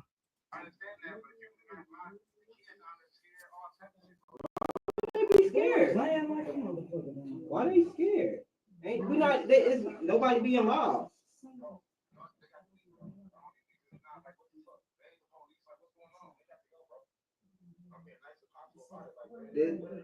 Okay, the travel in versus the park crest. I got you. Thank you, Miss Tanya. If you understand the problem, you will see what's going on.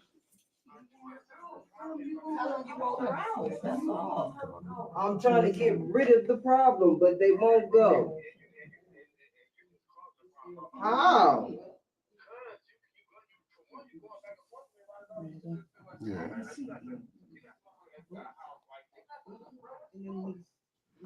This is family. So Mark said she turned the kids over to CPS. Was that the night that he had that blue Detroit sweatshirt on? The last podcast he did by himself? Okay, I need to finish that one. They said in court that supposedly the landlady don't own it, but y'all hear. Okay. She said she's the landlord. Now, she could be someone that the landlord has there, like the caretaker. Typically, landlord to me means the owner of the property. If you've got a caretaker or a, whatever, property manager, but whatever, we'll find out. She's a neighbor and stays next door. She was helping Shannon. According to the video, ma'am lives in the apartment downstairs from Marquita. If you weren't here, if you look, we'll show it again. Okay. Seems like everything is up for interpretation. Um, the other landlord lives next door. One of the complaining witnesses was a landlord that lives next door, and he's concerned about Miss Johnson with the gun and shooting up in the air because he stays there too. Like his property, well, not that he stays there, but he owns a property next door or a neighboring property, and he's concerned about her overall demeanor. Okay. We'll watch everything again, you guys, okay? This is almost over. This is family. This is her family. What are you talking about? On God, this is her family. This is her family. She's talking to her own family. How is her talking to her own people a problem? They want to talk to her. You can come over here. Roxy is right here. That's her family member. She's talking to him right now. I ain't trying to have it on no front street. I've been trying to get rid of it. I've been trying to get. Okay.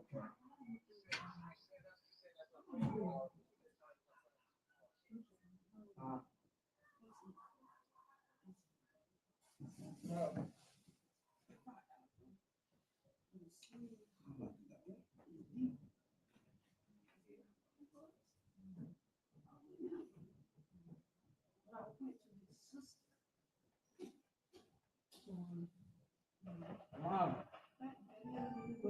Mom, can you hear? Mom.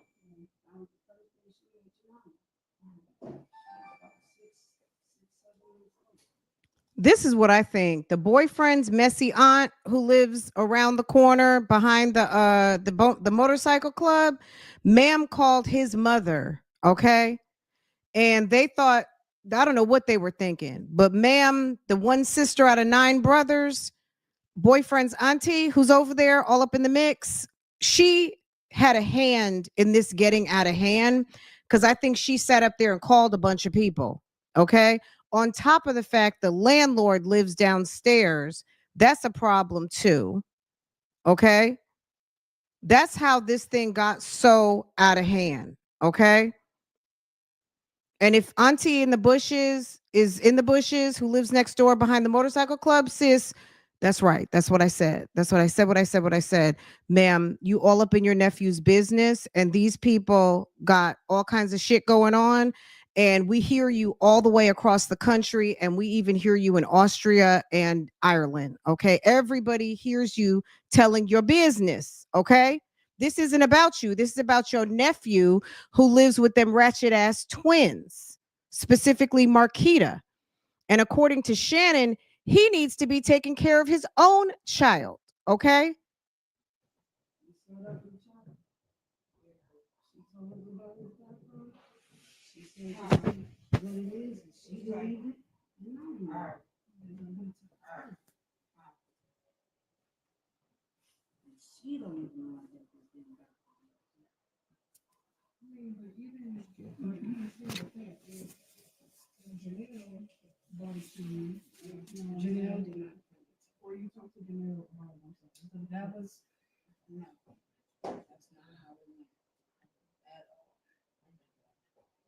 This is when I found out I was pregnant.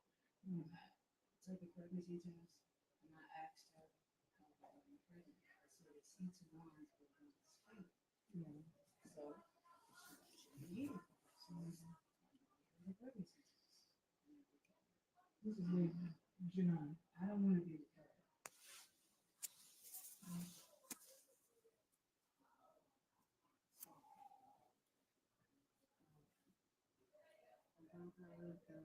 Pregnancy test and everything.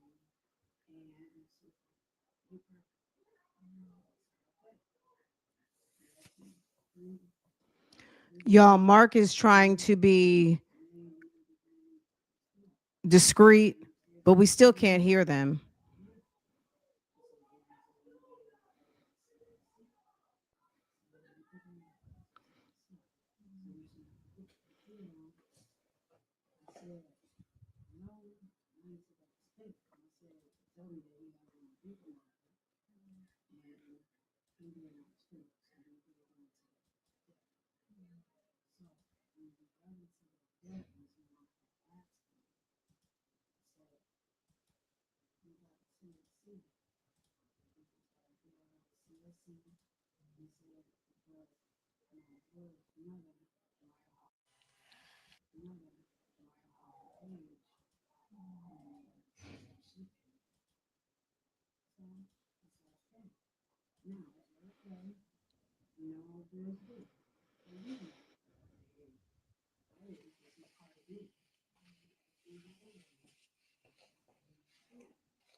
I'll be right back, y'all. I'll give y'all the update.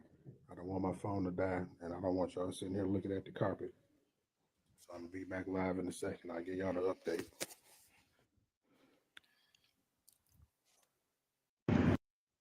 Okay, that's it. That's all. Okay, my God, my God, my God. Okay.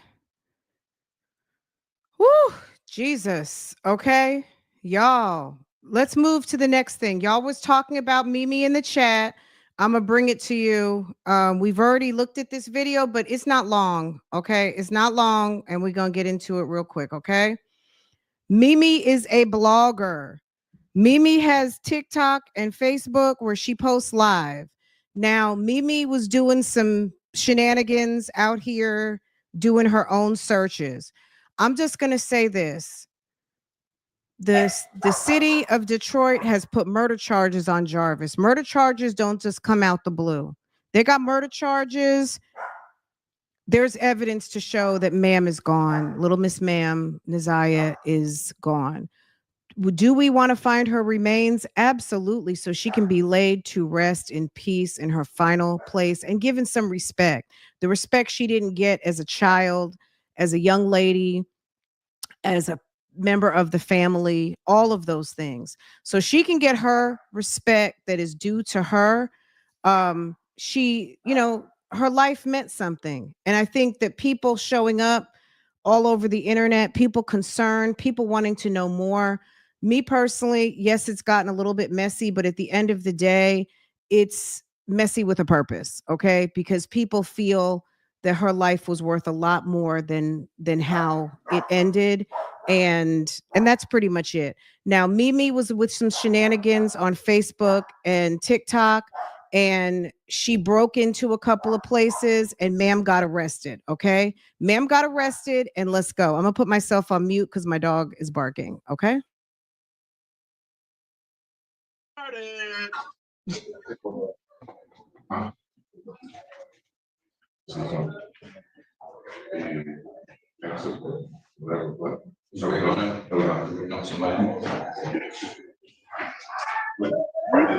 Blogger that got arrested, okay? This is the blogger that got arrested for breaking and entering, okay? There's Miss What is your Ma'am. name, ma'am? Samisha Young. All right, Ms. Young, you have some traffic matters and what you failed to appear in court for. As a result of your failure to appear, warrants for arrest were issued. The court's going to set aside these arrest warrants, give you a personal bond, and each of these misdemeanor matters occurs a maximum penalty of up to 93 days in jail and or a $500 fine. Ma'am was out here riding dirty and doing the most on live stream, okay? That's what's going on right now. They're going to talk about her burglary and entry charges in a minute, but Ma'am was out here riding dirty without her proper credentials, and the judge is addressing that first. Also, on top of that, she had a failure to appear. Okay, let's go. You have the right to remain silent. Anything you say can and will be against you. You have the right to an attorney. You can't afford an attorney. One will be appointed for you. The tickets are P1362409 and proper plates. Driving on registered motor vehicle, no insurance misdemeanor. And ticket X4267367. Driving without any insurance and no valid plates. Pre-trial will be March 4th in front of Judge King. Now to your main matter. Calling case number 250-555-6001. Houston, Michigan versus Tanisha Young. Appearances, please. Samuel A. Reagan for the people. Yes, Your Honor. Brandon Bird on behalf of Shamisha Young. My client waives the right to the formal reading and was advised to constitutional rights. Stand mute. Court will enter not guilty plea on behalf of Ms. Young. Bond recommendation from the people. People are asking for $5,000 personal bond. No objection, Your Honor. $5,000 personal bond, Ms. Young. Stay away from the Connor address. Stay away from that car wash. The report indicates that you were live streaming this allegedly on Facebook Live. Why anybody want to do that is beyond me. Be that as it may, probable cause February 6th, preliminary examination February 13th, both in front of Judge Jefferson. Step aside, ma'am. Thank you. Did y'all catch that? That's Mimi. Thank you, sis. I appreciate that. Great live, very informative. Can't wait for child. Girl, it's so much going on. So much going on. Thank you, babe. I appreciate that. Guys, if you want to support this channel, number one, subscribe. That does two things. It supports me, and it's going to make sure if you like getting updates on this case or anything else that we talk about, you will be notified, because you can't set your notifications. You can't rely on the algorithm if you don't opt in. It's going to maybe send you a notification. Okay. It's on some maybe. Okay. If you come here enough, you'll get a notification, but it's on some maybe because you have not opted in. That's number one. And number two. So number one, subscribe. Number two, set your notifications. Number three, hit the thumbs up, because guess what? Likes do matter. The more you like, the more the algorithm says, you know what?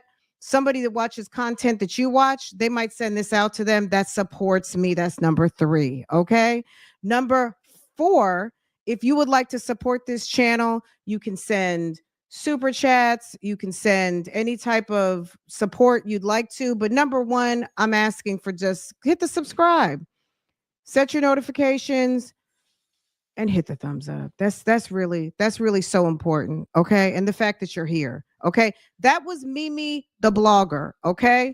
We covered this already this week. It's in the playlist. If you want to watch it again, just slide back or go to the video where I posted it. It's a whole dedicated video. I think it's like 13 minutes long. Okay. All right. Next. This is the landlord. This is Miss Johnson. Didn't you hear Marquita say, Tina, if you want to come upstairs, Tina. Okay? Tina. That's Tina. Okay? Right there. That's Tina, the landlord. Let's go. You can bring back Kayla Robinson.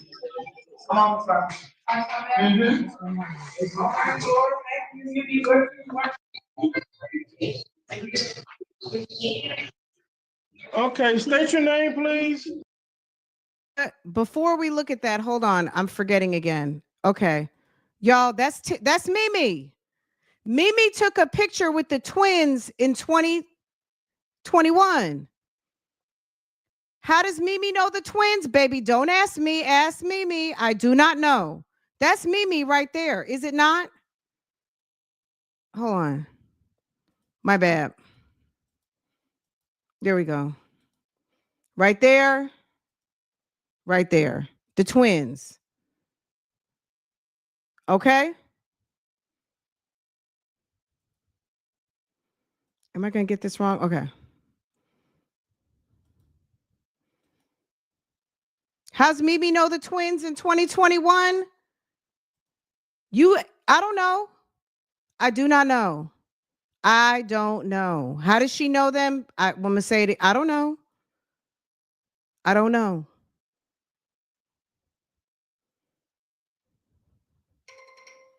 Okay, next topic.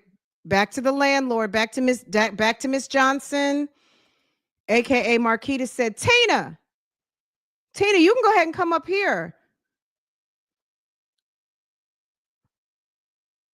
My boyfriend called the podcast.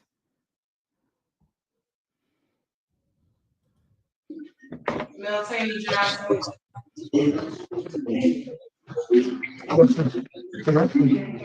Tina's charges? Oh, did someone say what's Tina's charges? She has 2 assault with a dangerous weapon, 2.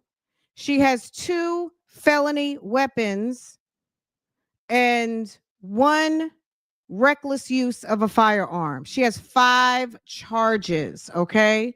And that's according to what? That's according to the 3rd Judicial Circuit of Michigan criminal case record search results. Miss Ma'am has 5 charges, okay? All right. Are we good? Is everyone following?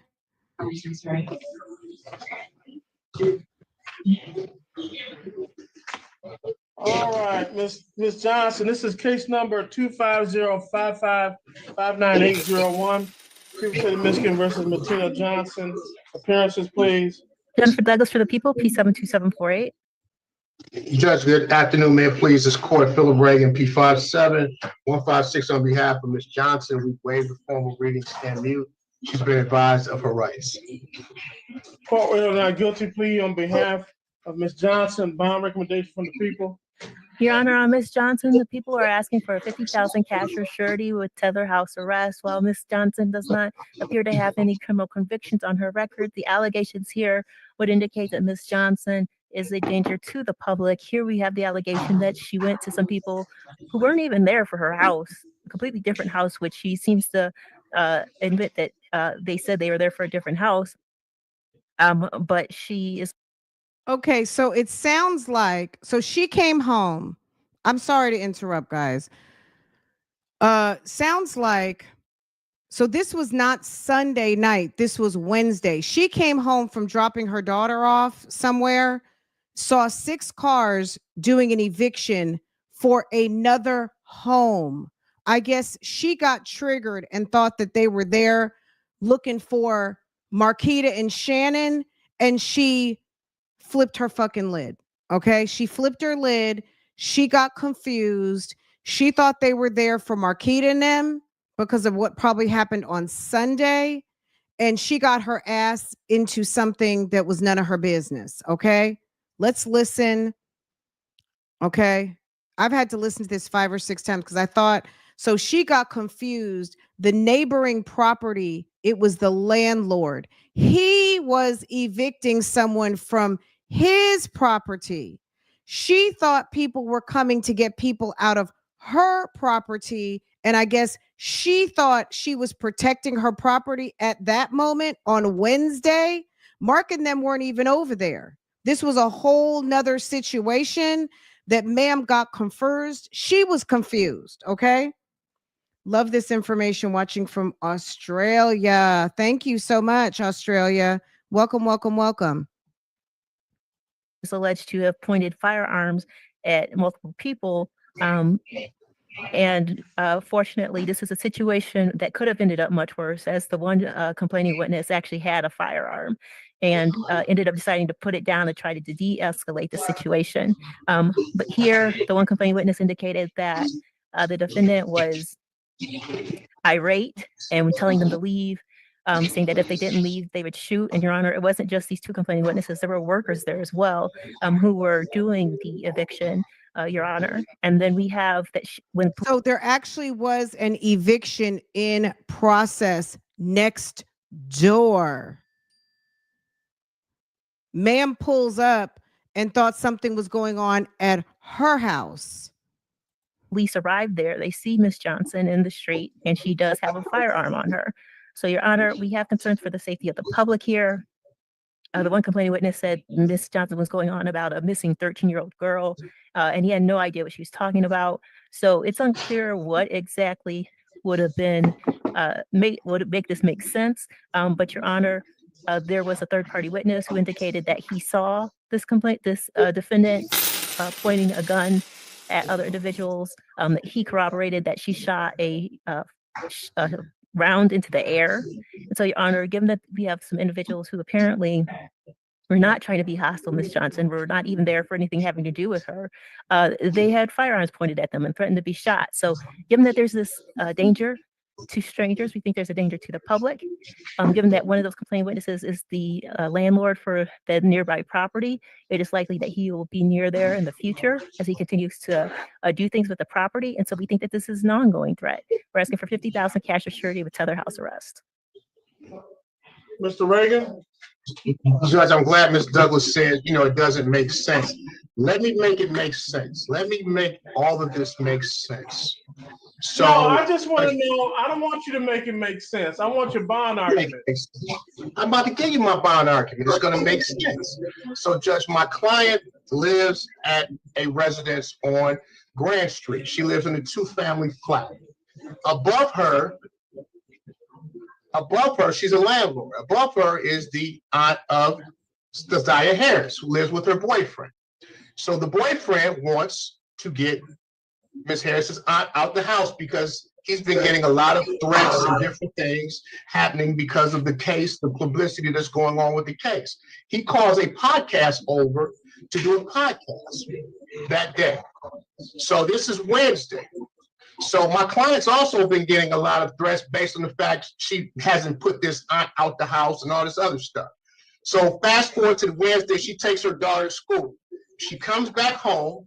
There's 6 different cars sitting all around up the alley in front of her house with different men in them. I'm assuming it's the whole armor squatter removal, whatever that is, Judge. I have to know what the whole armor squatter removal. I guess people feel like they can just remove people if they think they're squat. Regardless. Look, I think what the public defender didn't do his homework because the complaining witness was a landlord effectuating a eviction in his property. So ma'am got confused or thought that people were coming to her property. You see what I'm saying? She comes out with her gun. Sir's got a gun. They're trying to handle business and evict someone from another property. And she's thinking that maybe this had something to do with Marquita's boyfriend trying to evict Marquita. Do you guys hear how this is probably a huge misunderstanding? But ma'am just caught 5 charges for being nosy. And yes, she was trying to monitor her property. I get it.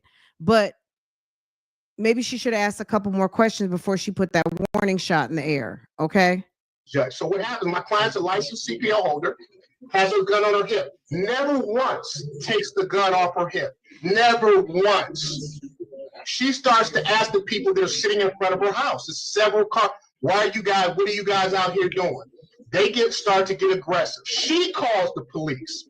So she comes up, what are you doing in front of this house? And they're minding their business that's paying them. She starts talking about the Desire Harris case, and they're just trying to get someone out the other house. So then the other landlord shows up, and she's all up in their business. I'm sorry, Miss Johnson must feel like, oh shit. Okay, and I get for the 10th time, she's protecting her property. That's fine. But when you're running around the city and people are carrying guns, baby, you got to ask a few more questions or else you're going to be in situations like this. That's it. That's all.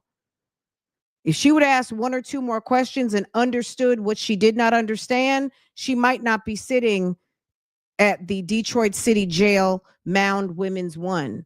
Okay? She calls the police. My client does. They come out, right? Never find any shell casing anywhere on the ground because she never removed the gun off her hip. In fact, they took the gun off her holsters. That's how they removed it. It was on her hip. Still had 1 round in the chamber. She never shot the gun. These guys had to get their story together. They all came up with the same story saying, oh, she pointed a gun at us, just so they could get her locked up. She's been getting threats, Judge. Things have been happening based on this other case that's going on. She has a license to carry guns. She never shot it one time. I'm asking for a personal bond, for her. I don't think she's a threat. I think this is all made up. I sat here and listened for an hour, and it all made sense. It all made sense, Judge. And I'm just asking you to take my bond argument into consideration when setting bond, Your Honor. And Your Honor, if hers was the only house on the street, it could make sense. But when you have a residential block, people might be there for other houses, and that's what they indicated. So, Your Honor, there's a third-party witness who says this also happened. It's not just these complaining witnesses.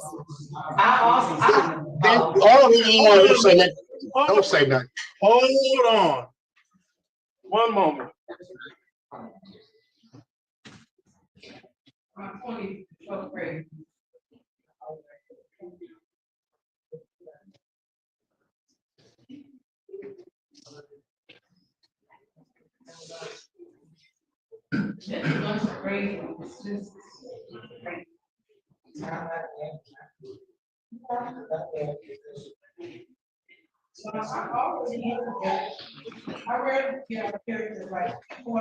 Okay, one moment.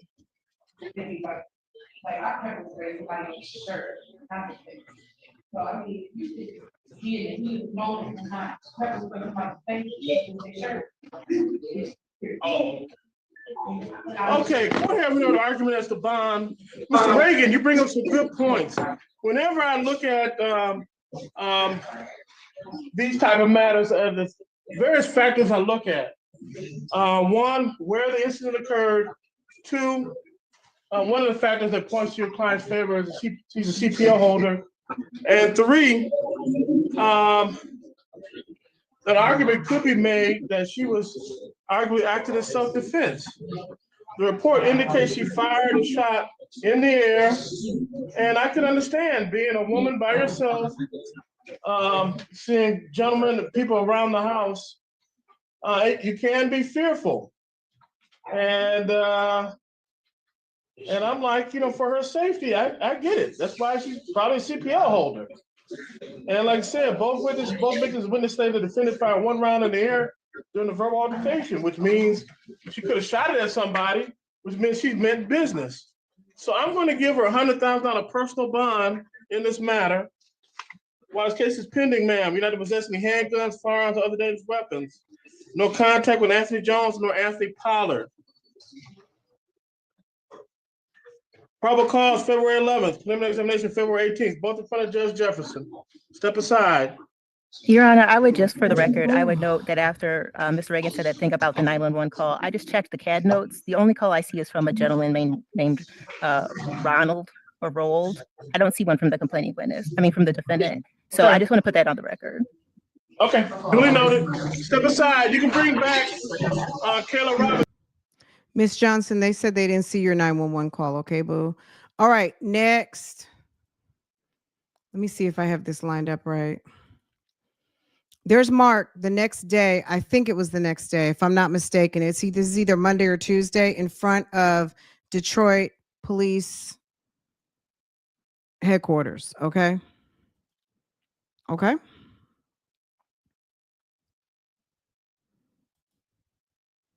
This is Roxy's note on January 29th. What day was that? That might have been the 29th was Wednesday. Wednesday at 8:30 in the morning. So Wednesday, 8:30 in the morning, we went over this and I posted it already. Do I still have it up? No. Uh-oh. Okay.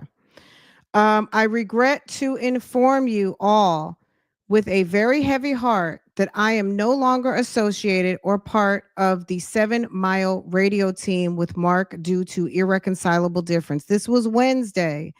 The shenanigans of the night at Marquita and Shannon's house happened early in the morning on Sunday, going into Monday, right? I regret. So this is on Wednesday, 8:30 in the morning. Okay. I regret to inform you all with a heavy heart. Can y'all see this? Let me flip screens real quick.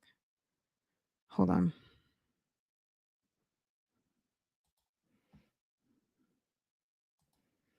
I regret to inform you all with a heavy heart that I am no longer associated or part of the 7 Mile radio team with Mark due to irreconcilable differences. Please respectfully refrain from sharing any social media content associated with 7 Mile with me. This decision is not easy. This decision was not an easy decision to make. However, it is best for me in my current journey in life at this time. I wish the best in all of your future endeavors. Thank you for your gracious support and understanding. In regards to Neziah Harris' case, please be patient and allow the court to run its course and provide justice. Her case has triggered a lot of emotions worldwide. At this time, I want everyone to have understanding and to be safe. My family has been torn apart by a sick individual, and we are working hard to rebuild our family and support one another during this difficult time. Please refrain from cyber attacks, cyber harassment, bullying, or approaching any family member you may see in public regarding the Harris family. This will not be tolerated by Detroit Police Department, and arrests are currently in progress. Please be safe and wait this case out until trial. My new journey will be focused on spreading positive awareness, being the change, and establishing positive partnerships and reinforcements by providing a safe haven to help sexually abused women and teens. Provide them with necessary resources and necessities that they need while they embark on their healing journey. Building women's empowerment, emergency boarding, providing life coaches, therapists, proper guidance, specialized counseling, and classes. Build self-confidence, self-awareness, self-worth, self-discipline, self-respect, and proper healthy healing. I will also provide resources to assist women battling drug addiction, assistance with rehabilitation programs and facilities. If you are a victim of child trafficking or have been sexually assaulted or abused and are seeking help and want justice, you may reach out when you are ready. You are not alone. You deserve to heal. You deserve your justice. Okay? Next, a further note. Please be advised, this is not an attack on Mark. I love Mark. He does a lot for his community, and I respect that to the fullest. We are going in different directions. I am truly thankful for everything Mark has done. I wouldn't have made it without him. I am just redirecting my attention and energy to positive interactions and sharing positive awareness. Okay? Ooh, hold on.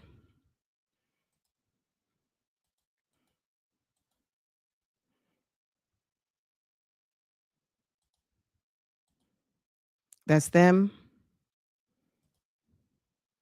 Okay. Let me see. Is there anything else I needed to share? I feel like everything that was on the list I shared.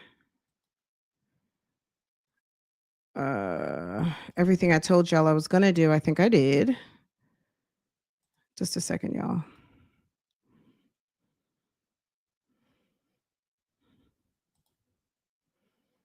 Was there something else I needed to show y'all? I feel like I showed you guys everything okay. I think we're good, right? Are we good? Are we good? The landlord got arrested and Mimi got arrested too. Yes, that happened. Mimi was in a picture with the twins. Baby, ask her. And when you guys find out, let me know. The landlord got arrested. We showed the video from Sunday.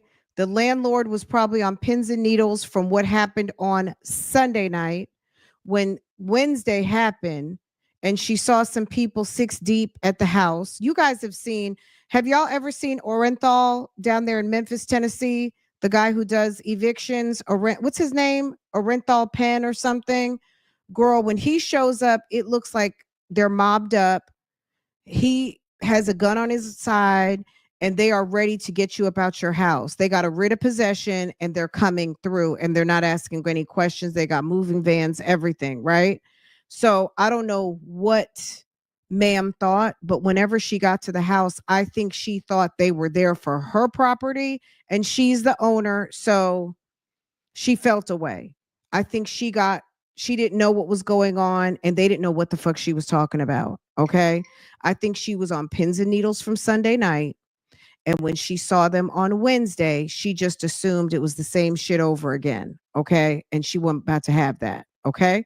That's what got her sitting in the judge's situation. Okay. So it's a misunderstanding, but ma'am needs to, you know what I'm saying? That could have, nobody wants to plan funerals because you had a misunderstanding. That's what the lady needs to understand. At the end of the day, if you got kids or loved ones, don't have them planning a funeral for you because you're being nosy on some messy shit, right?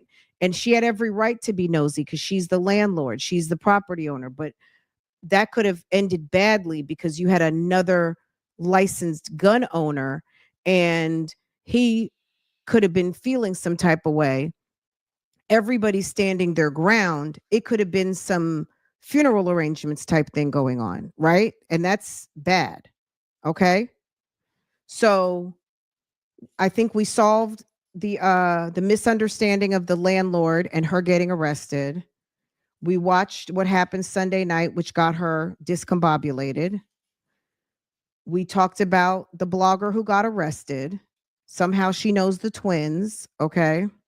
Okay. Uh you guys find out, you let me know. Okay. What else? Mark was in front of the Detroit Police Department headquarters. Roxy and Mark are not on this topic anymore. Word on the street is that Shannon got her kids, I'm going to say it like this, tooken. Okay. She got them taken potentially by CPS. I can't validate that. I'm just word on the street. Okay. Tooken. Or she surrendered them. Okay. I'm going to be honest. Mark's last live, I had not watched the whole thing. So let me see if he shared any information. Mark officially became part of the story, and I respect him taking 2 steps back, because instead of being like I'm sitting here, I'm telling the story right now, right? From a year later, because a lot of people feel like, I mean, he's definitely been day one. There's people who are now interested in the story. It's gotten a lot of, Mark did his job. Mark was there to bring awareness, and awareness came. Okay. We can't be mad because it came a year later, but the world knows Naziah's name now. Okay. And the world is watching for Jarvis to get what he gets, and whoever else is responsible. Okay.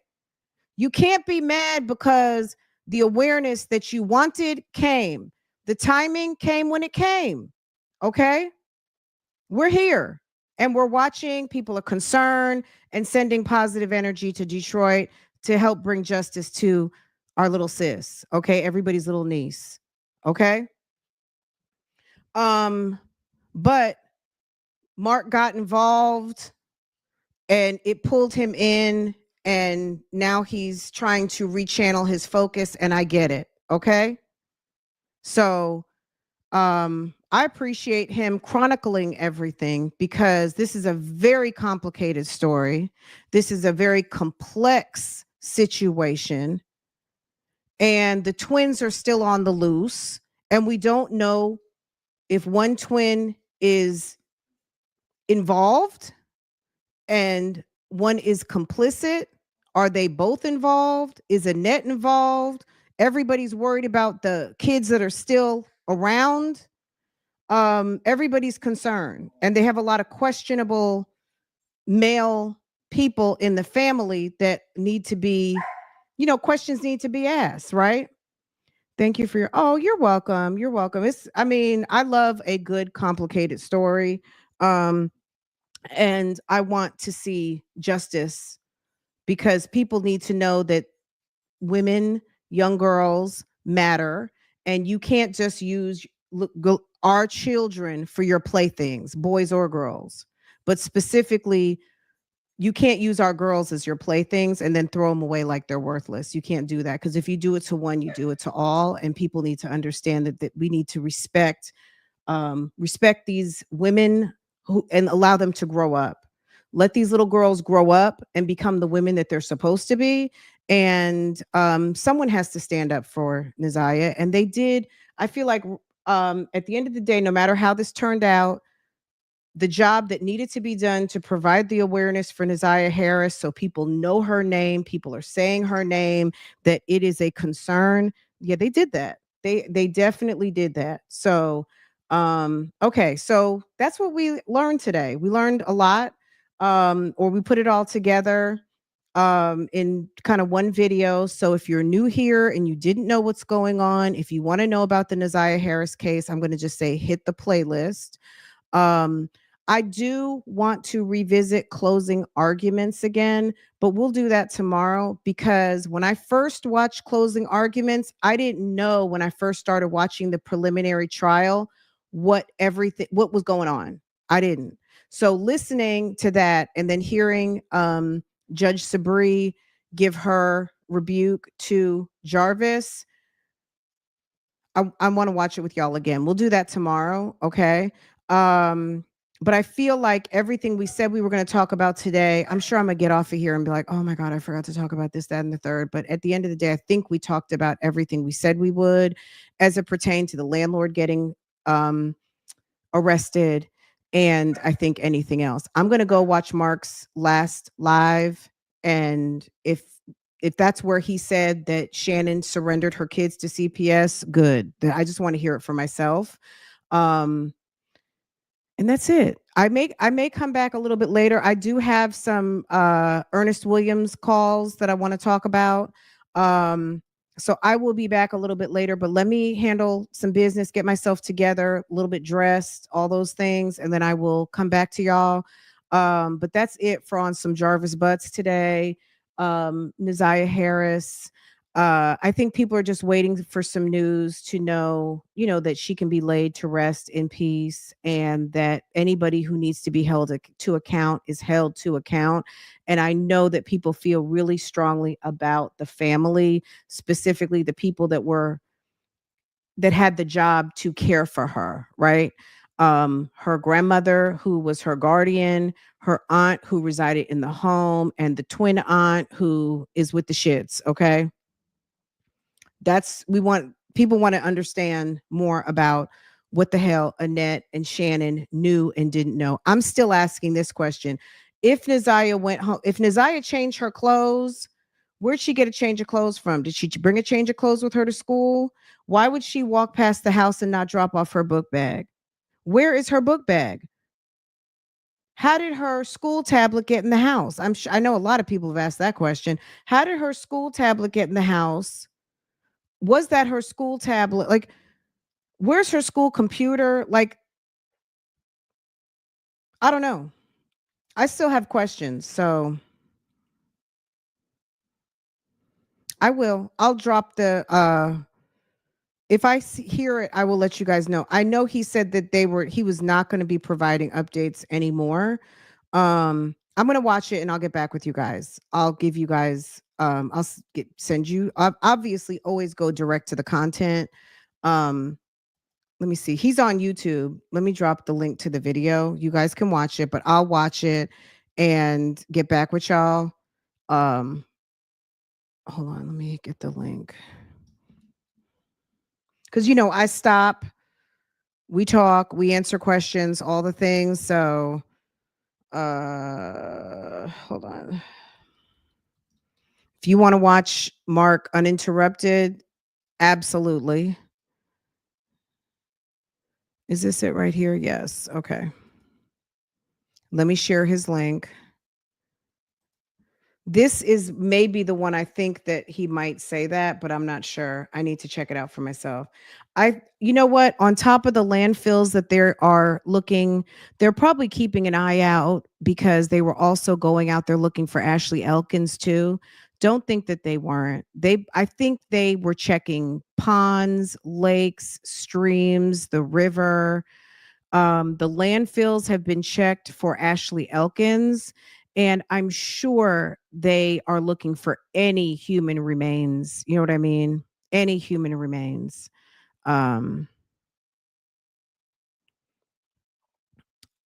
Look, just on the head count of the people living in the house, they were on some bullshit. Okay. All right, guys, I'm gonna let y'all go. We're right up under 3 hours. This long live is gonna scare some people because people don't always like long lives, but that is okay. Guys, take a minute. If you haven't hit the thumbs up yet, thumbs up this live for me.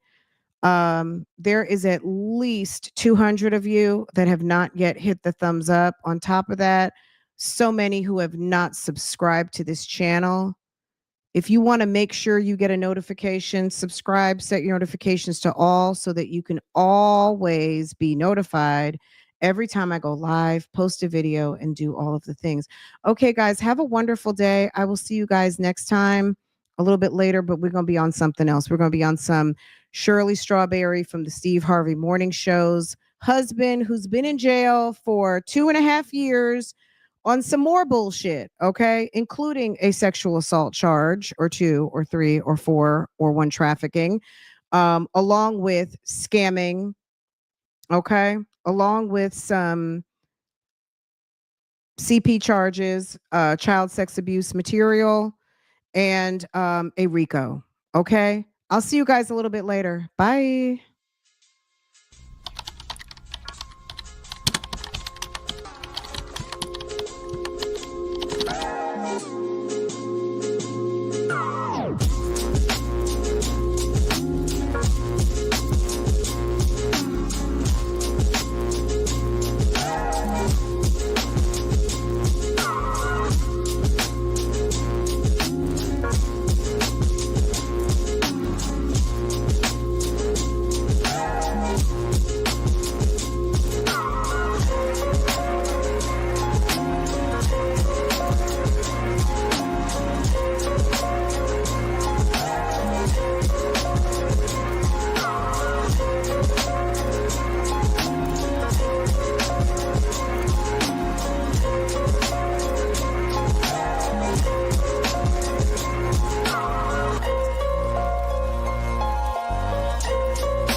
Hey guys, real quick, this is the playlist. So if you want to hit the playlist, I think everything is in there. I will throw some shorts in there because I've done a few shorts on the topic as well.